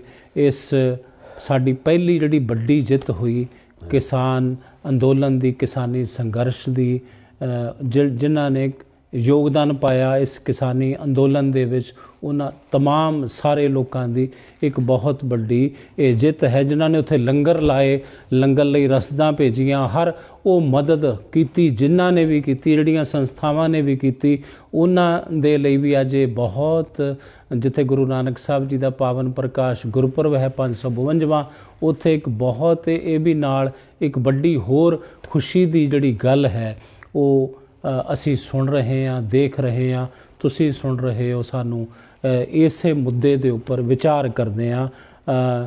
ਭਾਈ ਜੁਦਵੀਰ ਸਿੰਘ ਸਰਜਾ ਜੋ ਕਿਸਾਨ ਆਗੂ ਨੇ, ਸੀਨੀਅਰ ਕਿਸਾਨ ਆਗੂ ਨੇ ਅੰਮ੍ਰਿਤਸਰ ਜ਼ਿਲ੍ਹੇ ਦੇ, ਔਰ ਕਿਰਤੀ ਕਿਸਾਨ ਯੂਨੀਅਨ ਢੁੱਡੀ ਕੇ ਜਿਹੜਾ ਹੈ ਉਹ ਕਿਸਾਨ ਅੰਦੋਲਨ ਦੇ ਵਿੱਚ ਉਹਨਾਂ ਨੇ ਆਪਣਾ ਇੱਕ ਬਾਕੀ ਮਤਲਬ ਜਿਹੜੀਆਂ ਯੂਨੀਅਨ ਨੇ ਉਹਨਾਂ ਵਾਂਗ ਇੱਕ ਅਹਿਮ ਯੋਗਦਾਨ ਪਾਇਆ ਤੇ ਪਾ ਰਹੇ ਹਨ। ਇੱਕ ਗੱਲ ਮੈਂ ਹੋਰ ਕਹਾਂਗਾ ਲਾਸਟ 'ਚ ਵੀ ਜਿਵੇਂ ਸਰਕਾਰਾਂ ਨੇ ਆਪਣੇ ਦੋਵੇਂ ਪਾਸੇ, ਇੱਕ ਪਾਕਿਸਤਾਨ ਇੱਕ ਪਾਸੇ ਚੀਨ ਆ, ਤੇ ਇੱਕ ਤੌਖਲਾ ਵੀ ਪੈਦਾ ਹੋਇਆ ਮੋਦੀ ਨੂੰ ਵੀ ਜਿਸ ਤਰ੍ਹਾਂ ਚੀਨ ਵੱਧਦਾ ਰਿਹਾ ਪੰਜਾਬ ਵੱਲ, ਬਿਲਕੁਲ ਹਿੰਦੁਸਤਾਨ ਦੀ ਧਰਤੀ ਵੱਲ ਨੂੰ, ਤੇ ਸਾਡੀ ਕੌਮ ਜਿਹੜੀ ਮਾਰਸ਼ਲ ਕੌਮ ਆ, ਫੌਜ, ਆਰਮੀ, ਤੇ ਆਰਮੀ 'ਚ ਬਹੁਤ ਸਾਰੇ ਜਾਟਾਂ ਦੇ ਤੇ ਆਪਣੇ ਪੰਜਾਬ ਦੇ ਆਰਮੀ ਦੇ ਵੀਰ ਆ, ਤੇ ਸਰਕਾਰ ਨੂੰ ਇਹ ਵੀ ਚਿੰਤਾ ਪਈ ਆ ਵੀ ਜੇ ਸਾਨੂੰ ਆਉਣ ਵਾਲੀ ਇਹ ਆਪਣੀ ਜ਼ਮੀਨ ਵਾਪਸ ਲੈਣੀ ਪਈ ਜਾਂ ਇਹ ਲੜਾਈ ਜਾਣਨੀ ਪਈ, ਤੇ ਸਾਨੂੰ ਇਹ ਲੋਕ ਹੀ ਲੜਨ ਵਾਲੇ ਲੋਕ ਆ, ਬਾਕੀ ਤੇ ਜਿਹੜੇ ਪਿੱਛੇ ਬਹਿਣ ਵਾਲੇ ਆ ਇਹ ਵੀ ਚੀਜ਼ ਸਤਾ ਰਹੀ ਆ। ਸਾਰਾਗੜੀ ਦੀ ਜੰਗ ਵੀ ਨਰਿੰਦਰ ਮੋਦੀ ਨੂੰ ਪਤਾ ਹੈ, ਹਾਂਜੀ, ਐਨਐਸਏ ਅਜੀਤ ਡੋਭਾਲ ਨੂੰ ਵੀ ਪਤਾ ਹੈ। ਉਹ ਸਾਰਾਗੜੀ ਦੀ ਜੰਗ ਆਪਣੀ ਅੰਗਰੇਜ਼ਾਂ ਵੱਲੋਂ ਲੜੀ ਗਈ ਸੀ, ਤੇ ਉਹ ਵੀ ਬਹਾਦਰੀ ਨਾਲ ਲੜੇ ਸੀ, ਸਿੱਖ ਲੜੇ ਸੀ ਨਾ ਉਹਦੇ ਵਿੱਚ, ਲੜੇ ਸੀ। ਗੱਲ ਇੱਥੇ ਵੀ ਸਿੱਖ ਰੈਜੀਮੈਂਟ ਦੀ ਆ ਜਾਂਦੀ ਹੈ, ਇੱਥੇ ਵੀ ਸਿੱਖ ਰੈਜੀਮੈਂਟ ਦੀ ਆਉਂਦੀ ਹੈ, ਜਾਟ ਰੈਜੀਮੈਂਟ ਦੀ, ਉਧਰ ਅਫਗਾਨਿਸਤਾਨ ਤੇ ਤਾਲਿਬਾਨ ਦਾ ਕਬਜ਼ਾ ਹੈ। ਤੇ ਅਗਰ ਹੁਣ ਮਤਲਬ ਜੰਗ ਦੇ ਉੱਪਰ ਹਰ ਫੌਜੀ ਹੀ ਜਿਹੜਾ ਹੈ ਉਹ ਸ਼ਹੀਦ ਹੈ ਦੇਸ਼ ਦਾ, ਭਾਵੇਂ ਉਹ ਕਿਸੇ ਵਰਗ ਚੋਂ, ਕਿਸੇ ਧਰਮ ਚੋਂ ਹੋਵੇ, ਕਿਸੇ ਕਮਿਊਨਿਟੀ ਦੇ ਵਿੱਚੋਂ ਹੋਵੇ, ਭਾਵੇਂ ਉਹ ਸਿੱਖ ਹੈ, ਭਾਵੇਂ ਉਹ ਮੁਸਲਮਾਨ ਹੈ, ਭਾਵੇਂ ਉਹ ਹਿੰਦੂ ਹੈ, ਉਹ ਇੱਕ ਸਾਡੇ ਦੇਸ਼ ਦਾ ਉਹ ਸ਼ਹੀਦ ਹੀ ਹੈ। ਆਰਮੀ ਦਾ ਉਹ ਜਵਾਨ, ਉਹ ਆਫੀਸਰ ਜਿਹੜਾ ਉੱਥੇ ਸਰਹੱਦ ਤੇ ਇਸ ਵਕਤ ਡਟੇ ਹੋਏ ਨੇ, ਜਿਨ੍ਹਾਂ ਕਰਕੇ ਦੇਸ਼ ਬਚਿਆ ਹੋਇਆ ਹੈ। ਪਰ ਇੱਕ ਵੱਡੀ ਜਿਹੜੀ ਗੱਲ ਹੈ ਉਹ ਦੇਸ਼ ਦੇ ਪ੍ਰਧਾਨ ਮੰਤਰੀ ਨਰਿੰਦਰ ਮੋਦੀ ਨੂੰ ਇਹ ਵੀ ਪਤਾ ਹੈ, ਐਨਐਸਏ ਅਜੀਤ ਡੋਭਾਲ ਉਹਨਾਂ ਨੂੰ ਵੀ ਪਤਾ ਹੈ, ਏਜੰਸੀਆਂ ਨੂੰ ਵੀ ਪਤਾ ਹੈ, ਔਰ ਆਰਮੀ ਦੇ ਜਰਨੈਲਾਂ ਨੂੰ ਵੀ ਪਤਾ ਹੈ, ਆਫੀਸਰ ਨੂੰ ਵੀ ਪਤਾ ਹੈ ਕਿ ਅਗਰ ਐਸਾ ਕੁਝ ਹੁੰਦਾ ਹੈ ਤਾਂ ਸਭ ਤੋਂ ਪਹਿਲਾਂ ਆਪਣਾ ਸੀਨਾ ਠੋਕ ਕੇ ਦੁਸ਼ਮਣ ਦਾ ਮੁਕਾਬਲਾ ਕੇਵਲ ਸਿੱਖ ਰੈਜੀਮੈਂਟ ਜਿਹੜੀ ਹੈ ਉਹ ਕਰੇਗੀ, ਉਹਨੂੰ ਮੂਹਰੇ ਲਾਇਆ ਜਾਏਗਾ। ਬਿਲਕੁਲ ਜੀ। ਔਰ ਜਦੋਂ ਤਾਲਿਬਾਨ ਦਾ ਕਬਜ਼ਾ ਹੋਇਆ ਨਾ ਅਫਗਾਨਿਸਤਾਨ ਤੇ, ਤਾਂ ਅਖਬਾਰਾਂ ਦੀਆਂ ਸੁਰਖੀਆਂ ਵੀ ਬਣੀਆਂ ਸੀ,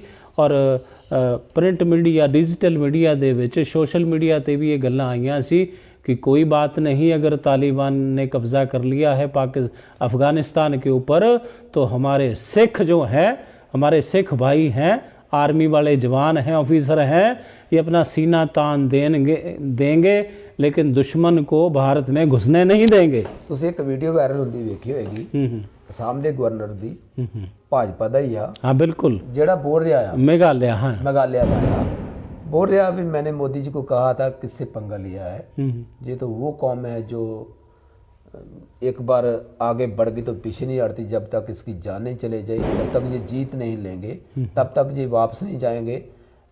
वो बोला है कि मैंने मोदी को बोला है किससे पंगा लिया है, इनको दे दो जो मांग रहे हैं, मांग नहीं रहे हैं वो, आप जो दे रहे हो उसको लौटा रहे हैं, तो वो ले लो उनसे जो वो दे रहे हैं आपको।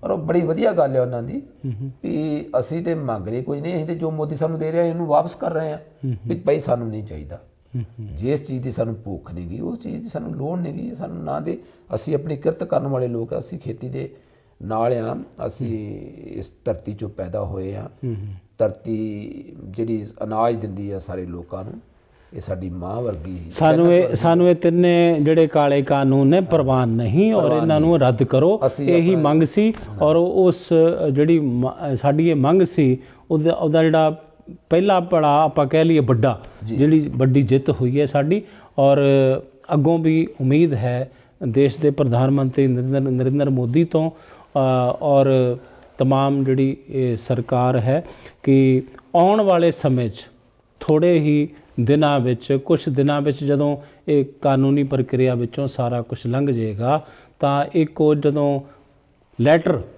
ਤੁਹਾਡੇ ਹੱਥਾਂ ਵਿੱਚ ਆ ਜਾਏਗਾ, ਲੀਗਲ ਲੈਟਰ, ਤਾਂ ਉਸ ਦਿਨ ਅਸੀਂ ਪੂਰਾ ਜਸ਼ਨ ਵੀ ਮਨਾਵਾਂਗੇ, ਵੱਡੇ ਪੱਧਰ ਤੇ ਮਨਾਵਾਂਗੇ ਔਰ ਧੰਨਵਾਦ ਵੀ ਕਰਾਂਗੇ। ਫਿਰ ਵੀ ਸਾਨੂੰ ਉੱਥੋਂ ਆਉਂਦੇ ਆ ਜਿਹੜੇ ਸਾਡੇ ਤੰਬੂ ਆ, ਸਾਡਾ ਉੱਥੇ ਬਹੁਤ ਸਾਰਾ ਸਮਾਨ ਹੈ, 2 ਮਹੀਨੇ ਤਾਂ ਸਾਨੂੰ ਵੈਸੇ ਹੀ ਲੱਗ ਜਾਣੇ। ਹਾਂਜੀ, ਆਉਂਦੇ ਆ ਤੇ ਉਹ ਬੜਾ ਸਾਡਾ ਪਿਆਰ ਹੋ ਗਿਆ ਉਸ ਧਰਤੀ ਨਾਲ ਜੀ। ਬਿਲਕੁਲ ਬਿਲਕੁਲ। ਤੇ ਸੋ ਮੋਦੀ ਸਾਹਿਬ ਜੇ ਮੰਨ ਗਏ ਆ ਤਾਂ ਠੀਕ ਆ, ਨਹੀਂ ਤਾਂ ਫਿਰ ਡਟੀਆਂ ਹੋਈਆਂ ਫੌਜਾਂ।